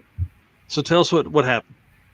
So long story short, probably about at this point, we've been testing and messing around on the street like a lot of car guys do, and we've never had a problem with it. And, it's just, you kind of get looser on your checks and safety stuff, and just looser in general. And it kind of got the best of me anyways. And we always went and took our buddies for rides and stuff in each other's cars and whatever. And it was right after I got the faceplated transmission, and I've been driving around for a couple weeks. So, with the faceplated thing, and I figured out how to shift it without using the clutch, and went to go take a buddy for a ride and stuff, and didn't turn out so good. So a lot of it was I didn't do any of my checks that I should have. I should have set tire pressure. I should have changed shock settings. I should adjust the anti-roll bar for the extra weight on the other side of the car. But you were just going for was it just a street drive? Yeah, we just went out on the street. And, yeah, man. And that's the thing. Oh, we weren't doing anything. We weren't crazy. So yeah, no. I got after it a little bit, and I think I had changed the steering rack as well from a regular gearbox to a rack and pinion, so that changed the ratio. Oh, nice. So it didn't quite react the way I was used to, and a lot of it, it was just I wasn't quite used to how the car reacted, and maybe a little overconfident on my side, and it got away from me a little bit. I tried to pull a chute to save it, and it ended up tap dancing off into a ditch full of about 3 foot of swamp water. So that was fun. And as you can see, there's a tree-shaped dent in the backside of her, and I smoked a dead tree with it on the side. It spun the car around, and it's pretty twisted up. Yeah, I would say that's no good. Everybody walked away with no injuries or anything. We got extremely, extremely lucky, and that has been the last time we've ever been on the street since then. So, well, I was going to say the hardest part about experience is that you have to get some experience to know what to do next time. You know what I mean? Like you get wild with it next time, it gets a little loose. You're like, I'm going to let out. Oh, yeah. Instead of trying to drive through, which, hey, we all have done that. We've all put cars in the ditches and on the side and then up against trees. Yep. That's what I know. So New car. There was Yep. another shot in here. Hold on. So that's Yep. there after you. I'm sure after you got it home. Yeah, this shot here. So walk us through what's going on right here. Okay. The cage is actually my buddy Chevelle that we built this last year. Because I was But thinking, I'm like, dang, dude, did he? I was like, how did that cage not get damaged? I was thinking it no, was under the floor of the Camaro. the cage actually, and there's an 850 cage, and it's completely untouched. It just Wow. destroyed the body. Yeah. But long story short, I'm rebuilding that car. I'm going to leave the tree-shaped dent in it because I think it tells a story and it kind of shows people what you shouldn't do. And like, hey, Yeah. don't be stupid. You can get hurt. Don't do it. Yeah. Some of the best lessons are learned the hard way. And I think if anybody can, even one person can learn from my mistake, I think that is that's a win right there. So Yeah. Yeah. currently I'm rebuilding this car into a burnout car that I would take to bigger shows like Yeah. Destruction up at our local racetrack. You know, they got a big crowd, and I would do massive burnouts with. I'm hoping to put a blower on it. We'll see, but yeah, we'll get there. That'll be cool, and it'll have a great story behind it. You know what I Yeah. mean? Like it gives you again another reason. Somebody's gonna walk by and go, "Dude, what happened?" You have to tell them, and Yeah. that's why it's a burnout car. Yeah. Yeah. Yeah. No, you want to see getting roasted in the comments. You should have seen the comments on those videos. I was getting murdered. It was bad. Oh man, yeah, I haven't watched the video yet, but I can only imagine. Yeah. Like everybody's a better driver than you've ever thought about being when they're behind their keyboard. Yep. But again, like I said, dude, you got to, listen. I've put motorcycles in ditches. I've flipped stuff. All kind. That's the only way you know how to get that experience is to do that, or you just don't drive to the limit, but you don't know where that limit is. So Exactly. yeah. So I'm just glad you guys weren't hurt. But tell us about this new car. So how? Because from my understanding, this is a pretty quick turnaround. Yeah. So long story short, I've always heard stories of people getting scared of racing again after a wreck like that. And I love racing and I want to continue to race. And I did not want that to be a fear for me. Mm-hmm. So I pretty much threw everything I had at building a new car.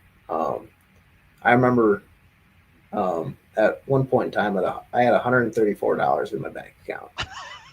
You were rich, dude. Oh yeah, I was all in on this deal, and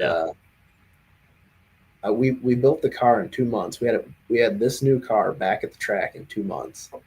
Man, that's crazy. Yeah, we found a chassis a week after the wreck, up about 4 hours north of us, and we went and got that the next day.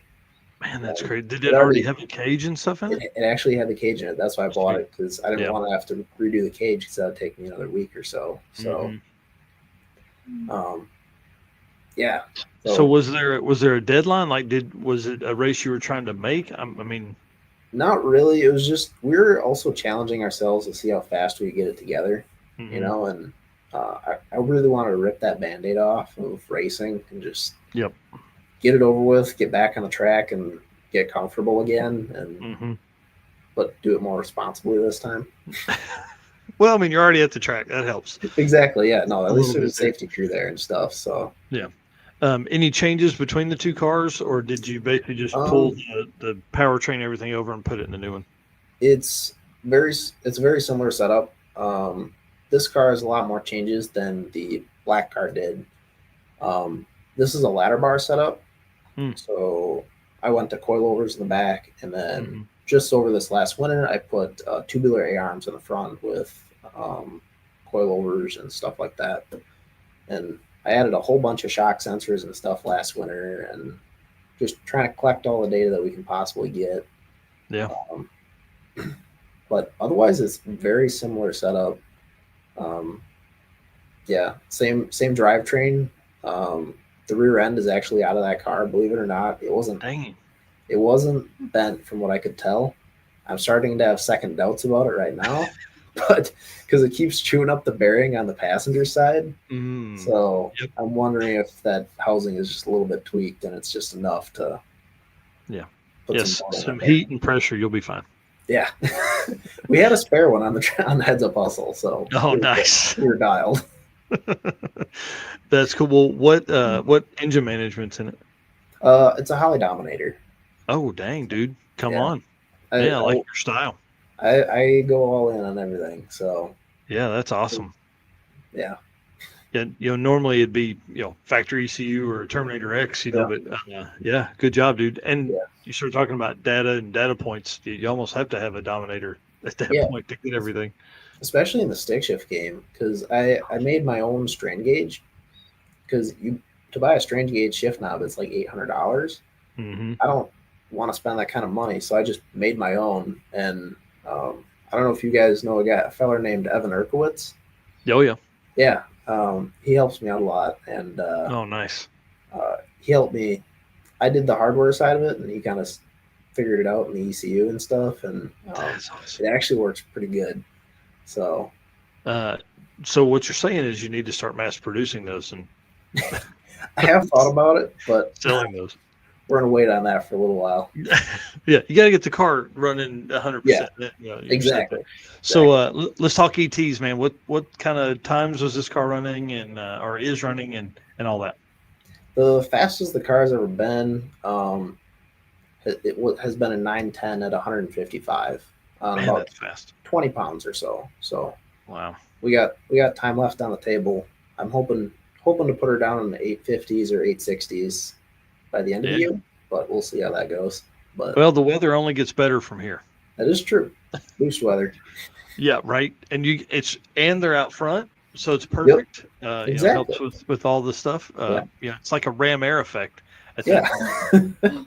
All right. Well, I want to talk about one last thing in the Deechworks segment here, and then we're going to talk about the Heads Up Hustle next. Let's talk about the YouTube channel, dude.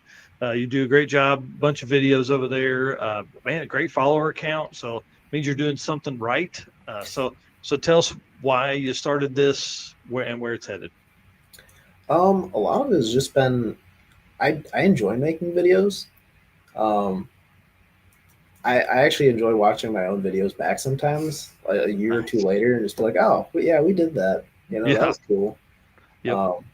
It's kind of cool to capture a bunch of memories and get to show other people that, I guess, because there's a lot of people out there that don't have the know-how or don't want to or the money to attempt, some of these things, and I think it's kind of cool if we can share that. So, it's a lot of that. When you get old like me, the documentation of those times is awesome. We're coming up on nearly 10 years of having stuff on YouTube. It's a big deal.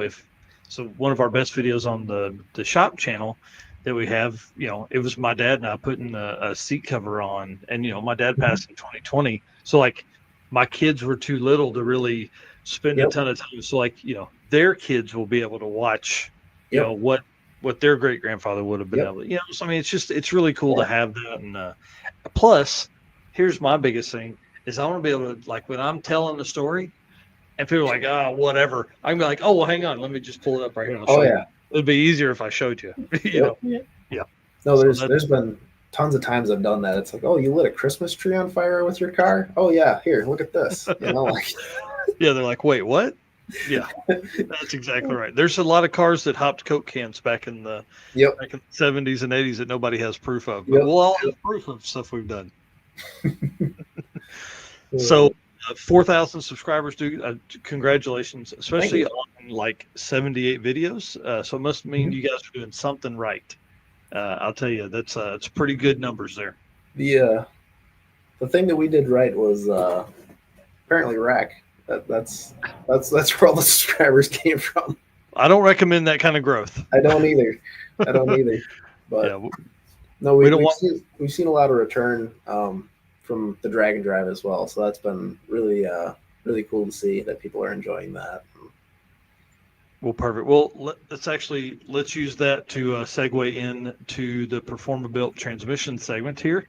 And just want to say thanks to Deechworks and all the stuff they do for us here.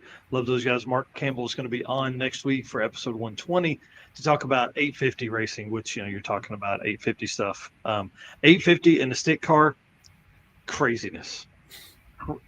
Violence is what that is. So I'm excited to have Mark on. He's not a stick shift guy. He's a guy, but whatever. But Performa-Built transmissions build some of the baddest automatics on the planet. and Ryan and the team up there just know how to do it. They specialize in GM stuff, 4L60, 4L80. They've got the standing 4L60 quarter-mile record car right now. And if they can build a transmission to support 5,000-pound car in the high nines, you know that they can build something for your regular car. So Performer Built Transmissions, official transmission builder of Drag Drive Repeat. Okay, let's talk about this trip, dude. For the folks that are coming in just now, look, these young folks here, Nightmare Garage, Peter, Caitlin, drove this Camaro. Was this 1,000 miles, 800 miles, something crazy? Took a ferry across the water, did all kinds of fun stuff, did Heads Up Hustle 2025. So we're going to talk about that experience right here. Dude, this is a crazy map. Yeah, it was an awesome trip. We total round trip was 1,104 miles or something like that. Like it was one of those, test your build. Is your craftsmanship, as good as you think it is? So yeah.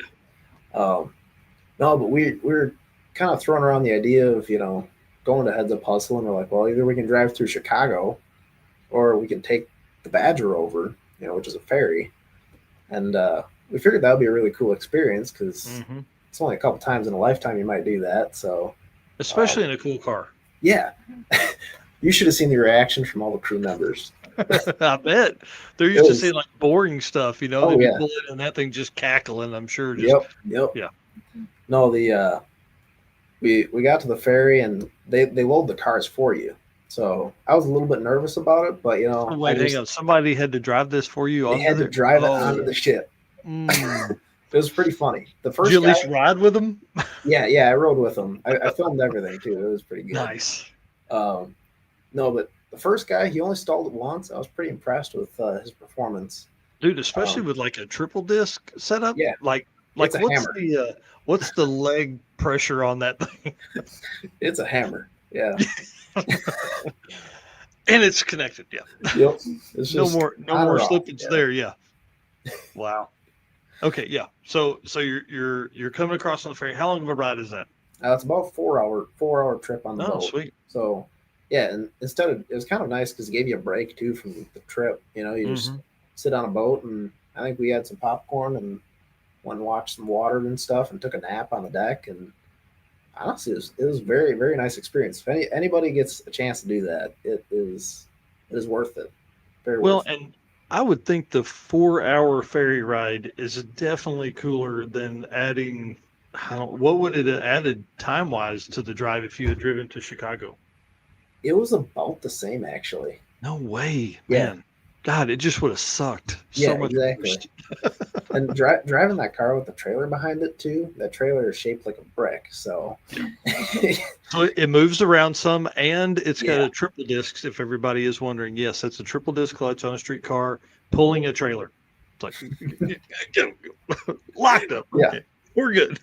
No, to that point, one of the guys unloading it, I think it was maybe on a trip back, he unloaded it and he got a little bit excited and revved her up to like 3,000 and just kind of dropped the clutch. Oh. He just did like a burnout, like 20 feet out of the Badger. Just That's awesome. It was pretty epic. Yeah.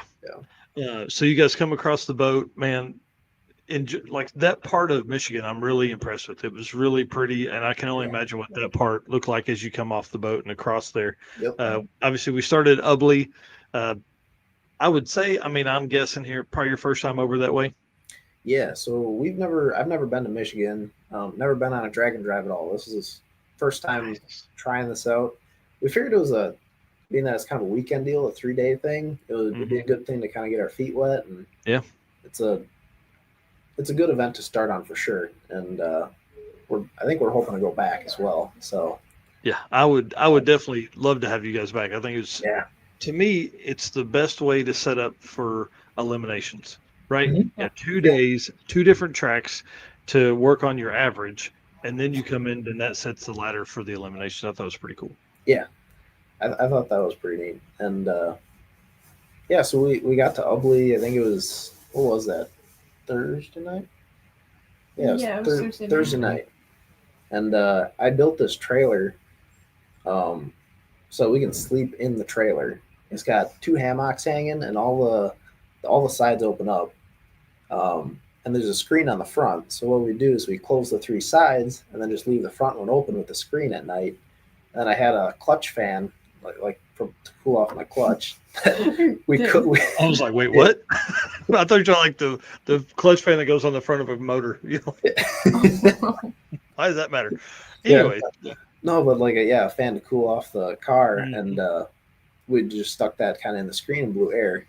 And it actually happened to rain that night and completely fried that clutch fan. Oh. So we didn't have that the rest of the week either. Yep. Nice. But at least there was some airflow in there. Yeah. Yeah. It wasn't bad.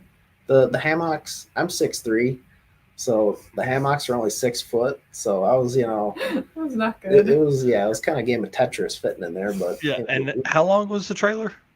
The trailer is also 6 feet. Oh yeah. So that's the other problem. Yeah. So you have a 6 foot piece of cloth hanging here, and you in it that's 6'3". Yep. Yeah. It didn't work out super great, but Caitlin's like, it was great. It was awesome. I loved it. Yeah. It was pretty good. Yeah.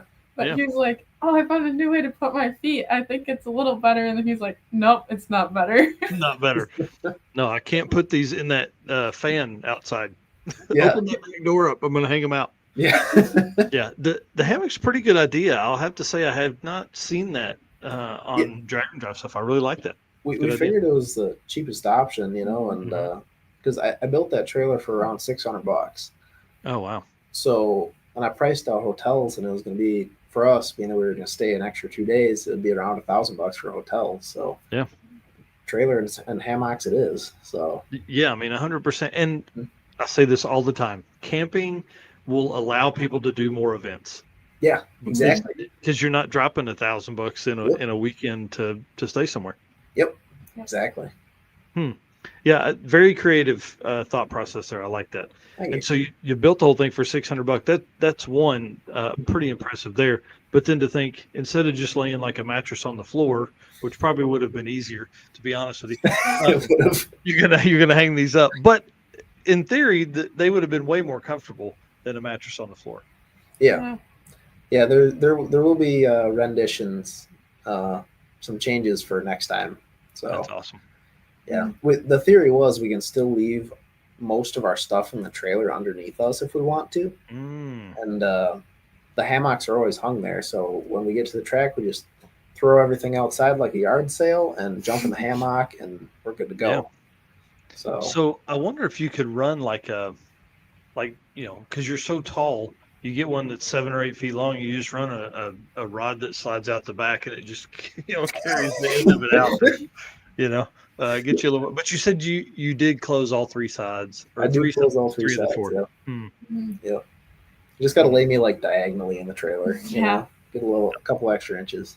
Yeah, I don't think she wants that. Then you're in her space. Yeah, I'll get elbowed really fast. Yeah, but interesting idea, man. I really like that. That's a good idea. And to build a trailer for $600, pretty inexpensive. Shows some will there to do some wheeling and dealing. Mm-hmm. So you guys camped all week. Pretty awesome. You said you stayed 2 extra days. What did you guys just stay to hang out? Stay to race somewhere? What was going on? It was just our travel days, really, because from there to Ubley was what, 6 hours, 8 hours. Well, it was about 2 hours to the ferry, and then we took 4 hours on the ferry, and then it was about 3.5 to the racetrack. Yeah, we had at least 8 hours in travel, so we needed a day of travel before and after the event. Especially with the ferry in there, because the ferry only comes over at certain times. So, if you show up too early, you're there for hours waiting, or if you miss it, exactly. It'll be back I guess tomorrow. we're driving to Chicago now. Yeah. Yeah. No, so we decided to take a day before and after for travel, and it was kind of cool though. It gave us an extra time to, enjoy the car and the scenery and stuff, and it was a good time. We had a little generator, and we were cooking some cheesy weenies on a hot plate with hash browns and stuff all week, and it was good. It was good. Making some of your neighbors jealous, I'm sure. Yeah. Yeah. There's some dudes like, what you got going on over there? Yeah, I'm sure if anybody knew, they'd have been coming over. Yeah. Well, tell me about this transmission repair on Sunday, because you guys had it was crazy. I want people to understand at home and the folks that are watching this, like, we pull in Sunday morning and you're putting the transmission fluid in huge Ziploc bags, like gallon Ziploc bags. And he's being so cautious. He's like setting it there so it doesn't fall, leaning up against, I can't, there's a box or a fuel jug or something there. And, you're like draining all this fluid out. What were you guys working on? So I think it was Sunday. It was Saturday, right? It Yeah, it'd have been Yeah. Saturday. Started on Saturday. So we just had been to Mountain Machine as our checkpoint, and just after that, just as we were getting into like the Detroit area, like just into it, the clutch pedal went away. There was no clutch at all, like none. And so we pulled into an apartment complex and kind of contemplated our options, and we were like, well, it's face plated, so it's really easy to just smack gears and drive without a clutch. Mhm. So we were running it on the starter at stoplights and stuff. We'd flip the ignition on and just put it in first and just let it rip on the starter for a while. Yeah, it And, was Or bad. starter. yeah, which we got really lucky about another thing too. Earlier that day, we had made another repair at Melling. The main power wire had completely fried itself, and the car wouldn't start anymore when we got to Melling. It had been starting hard a couple of days before that. So Melling actually, it was really cool. We basically got a private tour of Melling because they helped us fix it and stuff. So Because you're like, please, I Yeah. need help. it was Yeah. awesome. It was super cool. That was cool. But no, so if we didn't fix that wire first, we'd have been completely screwed. But Oh, yeah. so yeah, we limped it. We were like, well, we got to limp it to GM Performance and get our picture taken there or whatever, and then back to Ubley. So I think it's about a 3-hour drive from where it first kind of broke.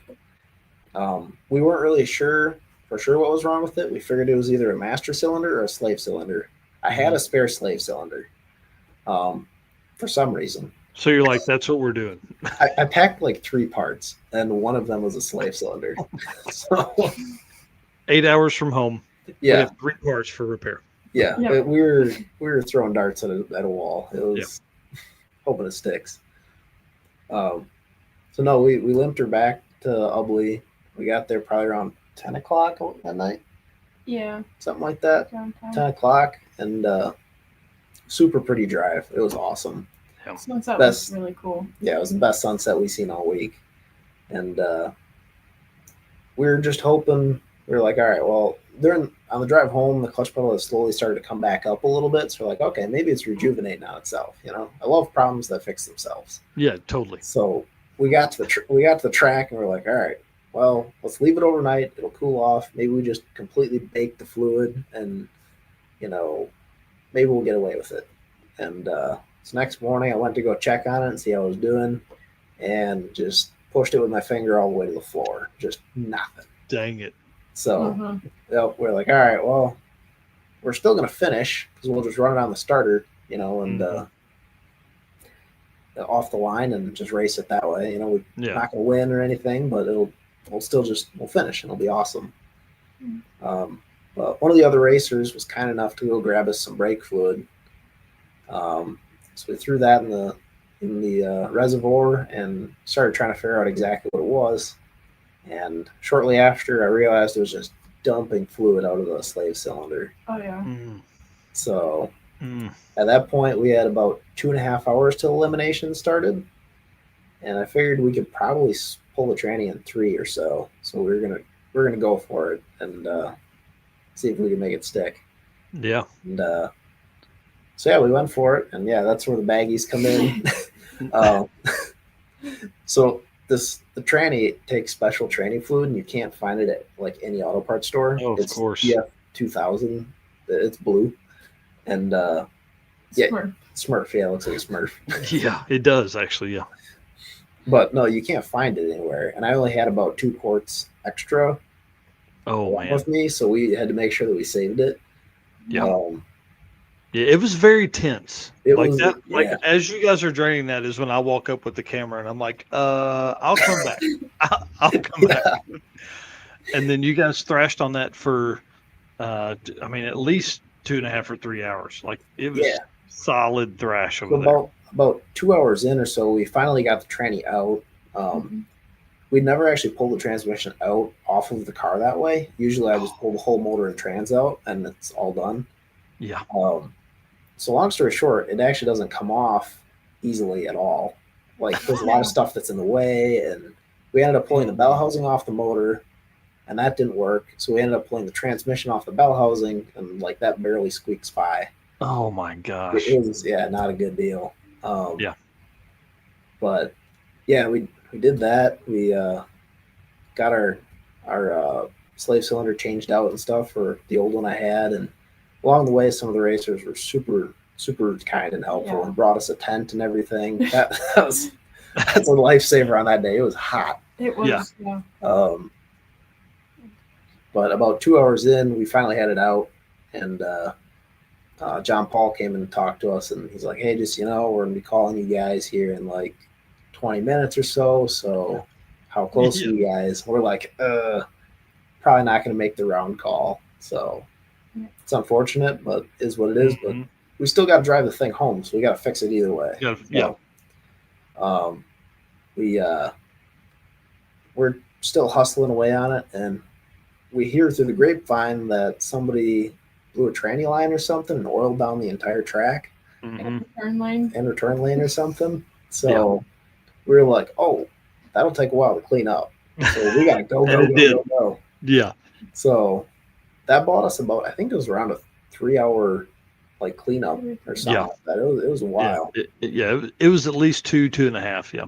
So we, long story short, we got everything back together. We got all the fluids in it and stuff. We got the clutch bled. It was kind of not perfect, but it was going to work. We had the buy runs. We just had to break the beams. Oh yeah. So we ended up making the round call by about 30 seconds. Hang on. You had the buy run because you were the number one qualifier. Well, I thought we were number 2. Oh, I thought y'all were number one qualifier. I thought that's why you got the buy. I don't know. I think we ended up being second to the Mustang. Yeah. He was kicking our butt all week. He was like 3/10 faster or something. Oh, I thought you guys. That's why I thought you guys had to buy. Yeah. Anyway, sorry. Yeah. Cool. But, no, it was still cool to run second all week, and But so we got up there about 30 seconds before, and we are both wiped out. I made my pass. It was not a beautiful pass. It blew. Hang on. Sorry, you just skated right by that, y'all. I want you to understand. Everybody, listen to this. I'm literally in the tower calling these. We get the track back together. The car that blew the transmission line was the third car down the track, right down the right lane. So we had Unlimited had ran. That was like True Street or something like that. I can't remember the class name. And then it was one more class, and then Stick Shift. We're halfway through the class in front of Stick Shift, and he pulls up. Like, this is a big deal. You're trying to blow over it. I mean, dude, like, you literally slide in middle of the line to end up in your spot. It's pretty awesome. No, I could tell you everybody in the pits was cheering for us too. They were they were all like running around, and they're like, "What do you need? Do you need a ratchet? Do you need a 12-point socket?" And then they were like wrenching on stuff, and they're like, "Man, this bolt sucks." And he's like, "How many more do we got?" And you could just hear them like talking to each other and yelling at the car. It was so funny. It was really cool just like to see the drag and drive and like car enthusiast spirit kind of like in real life. Like, you hear about it, but like it's a real thing, It was really cool to see. Yeah, it was pretty awesome, especially like to look over and see you guys still just over there thrashing. And as soon as the lane went down, I think like half the people were like, "Man, they may make it." Hey, this could work out. Let's give some more time. Yep. Yeah. So, anyways, back to your story. You pull in the lanes in the middle of everybody, the nick of time, like 30 seconds longer, and you'd have had to give up your spot. Yep. And yeah, I make the pass. It's blows the tires off because the clutch is all jacked up now because it's not sitting right. And the way I built my own clutch tamer for the car that we're still working out the bugs on. So that wasn't adjusted right or anything. It was way wrong. But it made the pass, and I just, you know, I was super cranked up. I was sitting there hooting and hollering at the end of the track. It was great. That is too cool. Yeah, and then went back to the pits and started to make adjustments on it. I stacked a bunch of boost out the back a little bit, just a little, because I knew we couldn't 60 foot that day. We weren't going to be able to catch that 60 foot. Made some adjustments. Drank a ton of water. We were both, Dehydrated. It was not good. Yeah. So, Because that's the other thing too. Like when you're thrashing like that, dude, you don't feel like you have the 45 seconds to chug Yeah. water. No. it's not on your mind at all either. You're just like, got to get the car done. So, yeah, that hit us after first round there. And, Yeah. I bet. yeah. But no, we went. Go ahead. I was saying, so you went through first round, and then did you have you drew somebody second round, or Yep. like who'd you race second round? We had to race. I believe it was a dart. Yeah, it was a Dodge. It was a like light blue Dodge Dart. Yep. Yeah, with the Gen 3 Hemi in it, I think. Yeah. Yeah, I super think- cool car. Yeah, it was. Yeah. I believe he had been slower than us all week. Mhm. By a little bit, so I wasn't crazy worried.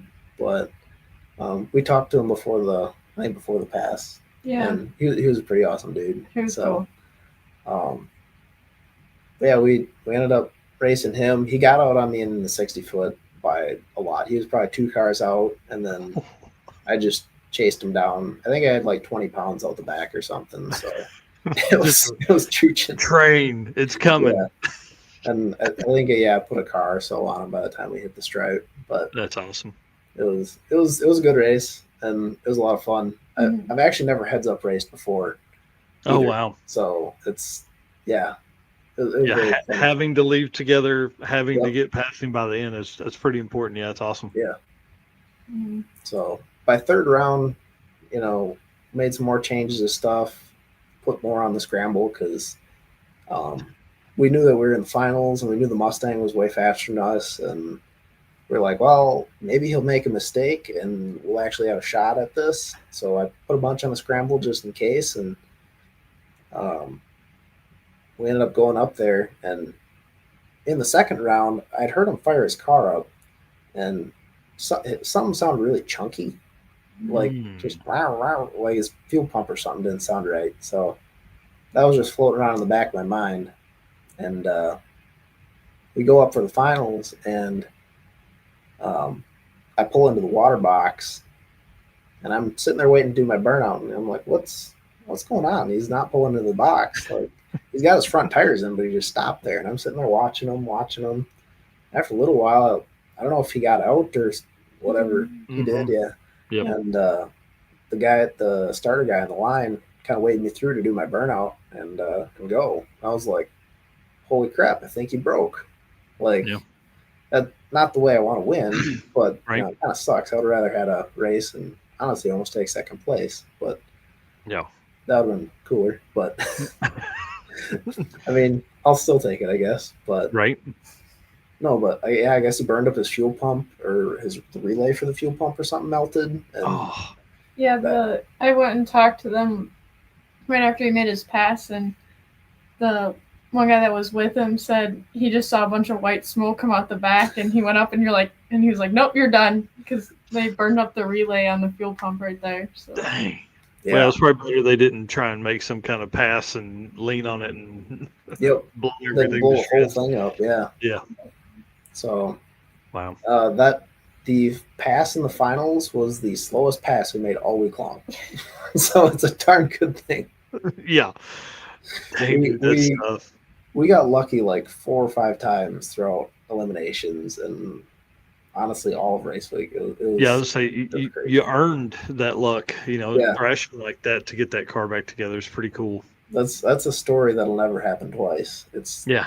it's I'm I mean, I want folks at home to understand. Literally, 20, 30 seconds later, and he wouldn't have made the call. It was that close. So it's pretty cool to see that happen, and just to know that you guys thrashed that hard to get there. Well, tell us about the drive home. How was that? Like, you got the car kind of fixed. It's coming back around. All the cool stuff from there. Yeah, so we got up at, I don't know, probably around 2 o'clock in the morning, I think, because we had a ferry. Yeah, a ferry to catch at like 9 or something. So we wanted to make sure that we were there early. And yeah, I don't know. There may or may not have been some sort of larger cat out in the woods or something. We heard something back there, and we are like, nope, we are out of here. So we bailed immediately. Yeah, at that point, were you guys the only ones at the track? Yeah, it was like just us. So, oh, no way. Yeah, no, we gone. Packed up as soon as we could and got out of there. So you're like stepping outside with a big light. What? Yep. No, that's exactly what was happening. Sasquatch out there about to come get you. Yeah, I thought the only Sasquatch out there was me, but apparently not. So that's awesome. Yeah. No, we got on the road, and honestly, the trip back to the ferry went really smooth. It was, yeah. Yeah, we got to the ferry, I think around 7 o'clock, 6 o'clock. Yeah, about 6 o'clock. And we just kind of waited out there. We had we had a bunch of like cheese sticks or something and like meat and stuff in our coolers. So we ate those and kind of just watched the boat come in, and it was really cool. And we, about 9 o'clock, they loaded up the car and stuff. That guy loading it, he did it perfectly. Like, wow, he knew what he was doing with a triple disc. So that's impressive. I was very impressed with the guy that loaded it the last time. Like, do you get in there and you kind of go, like, you just look at him like, hey man, it's a triple disc, and he's like, oh, cool. Yeah, pretty much. That's pretty much. He was like, okay. Yeah, he did not seem phased at all. So wow. But yeah, no, he loaded up good, and we ended up, making the trip back just fine, and it was really, really cool. The water out there is super blue. It is. It's interesting. It's the coolest thing. And we got back to Manitowoc, and they let me unload it this time because they had a guy over there like trying to figure out how to start it, and I hear one of the guys go, I don't know how to start this thing, and then just get out of it all like pissed off. And I was like, I can do it. Yeah, I can drive it off here. Like, yeah, that's cool. So drove it off, and then the rest of the drive home, it went really well. It was just really hot. It was so hot. It was really hot in the car. Sorry, I meant to put this photo up. This is you guys accepting your awards there. Yeah. They were super cool looking awards. Like, they even had the metal flake in them. They're really cool. Yeah, we were very impressed with them. But dang, yeah, I can't get it close enough there. I can't zoom in any more than that. But yeah. Mm-hmm. Yeah, he does a great job, man. I really like the Heads Up Hustle trophies. Mm-hmm. Yeah, he does good there, especially for stick shift, because they're all a stick shift style, Yep. No, we were pretty fired up about that. Yep. And then what was the other award you guys got? Yeah, we also got an award for furthest travel as well. So total trip was 1,100 and some miles. Man, that's crazy. It's true test of a feller's craftsmanship. So yeah, and especially, I mean, I'm sure it's not that uncomfortable with the air conditioning and the leather seats, Exactly. Yeah, totally. Man, you guys are nuts. I have ventilation and heat in the car. Even there's just some big holes in the firewall like this that blow hot air. Yes. Love those in the winter or cold. Yeah, it's actually kind of nice. Not so much when it's 107 outside. Yep. No. 157 under the hood. Yep. So no, but that's cool. Yeah, I'll drive the car all year round too. So wow. Mm-hmm. Well, and you stick shift guys are crazy. You know what I mean? Like you're built different, man. It's pretty neat. Well, tell us, like, do you have another drag and drive on your mind? Do you got one more you're planning on? We may try to make it back to the Heads Up Hustle this next year. We'll see. We have weddings and stuff in July. Nice. So we'll see how that goes. But I think we'll definitely be trying to do another drag and drive here in the future. Yeah. Like other people's weddings? It may or may not be ours. Oh, so. yeah. That's what we were going to talk about next. So congratulations. That's pretty Thank exciting. you. Thank you. Yep. I was jumping on trying to dig through and get some more photos for the thing today, and I saw that post, and I was like, man, that's awesome. So Yeah. Congratulations to you guys. That's pretty cool. Yeah. No, I was planning that before the drag and drive, but after the drag, like, she was down there with me, elbows deep in grease and grime, and it's just you don't find another one like that. So. No, that's for sure. My wife is amazing, and we've been together a really long time, but she is not going on a drag and drive with me.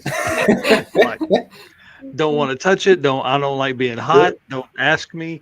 But that's part of being together for a long time. You know what comes and what goes. So that's pretty cool. So congratulations. Thank you. Thanks. Thank you.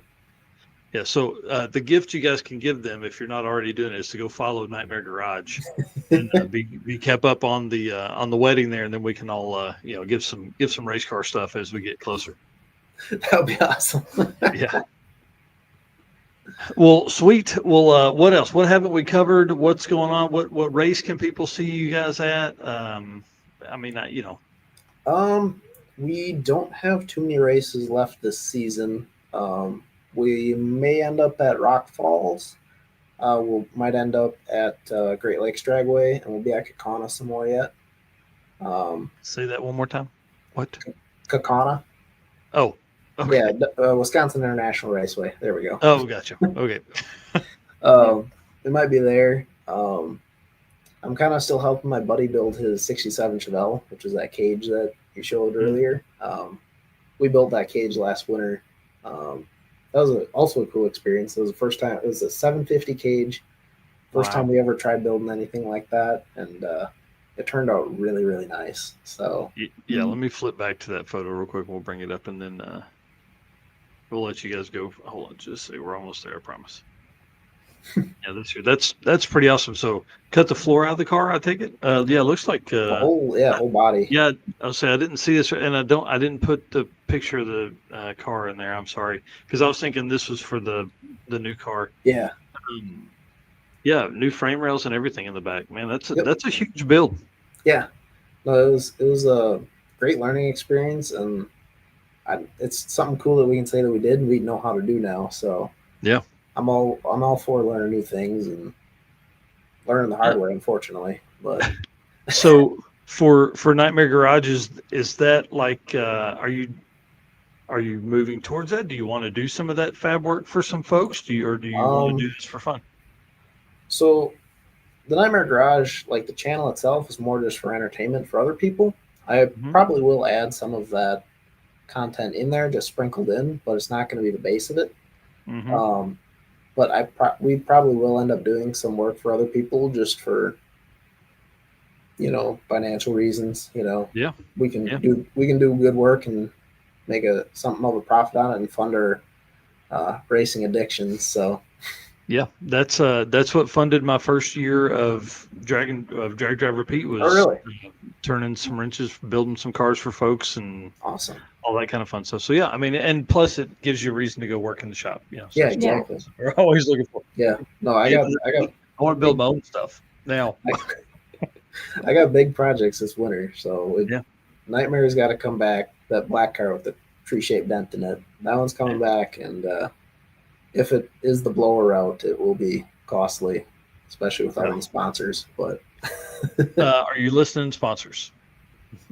He would gladly, if he can do burnout competitions like he can do drag racing, you're in. This is he's the way to go. We all please stay backstage with me while I wrap this show up. But just want to say thanks again for coming on tonight. Again, everybody go follow Nightmare Garage on Facebook, YouTube, Instagram. Jump over there, get all that stuff going, and obviously in the chat or in the comments on y'all's videos, wish them best of luck on their engagement and all that kind of cool stuff. So thank y'all for being on tonight. I really appreciate it. Thank you. We appreciate the opportunity. It's actually been a lot of fun. Yeah. Oh man, I love this. This is great. And this again, I tell everybody, this won't be the last time you're on here. So as we get new updates and you guys get cool stuff happening, we'd love to have you back on. That'll be awesome. Yeah, that's really cool. All right, guys. Thanks so much. Hang on. Stay backstage. I'll be right back. Okay, thanks. All right, y'all. How cool of a show tonight. Dude had Bryant Goldstone, Brian Robbins on, had these young adults here on from Nightmare Garage just talking about all the cool stuff. But I'm telling you, episode 120, this is episode 119.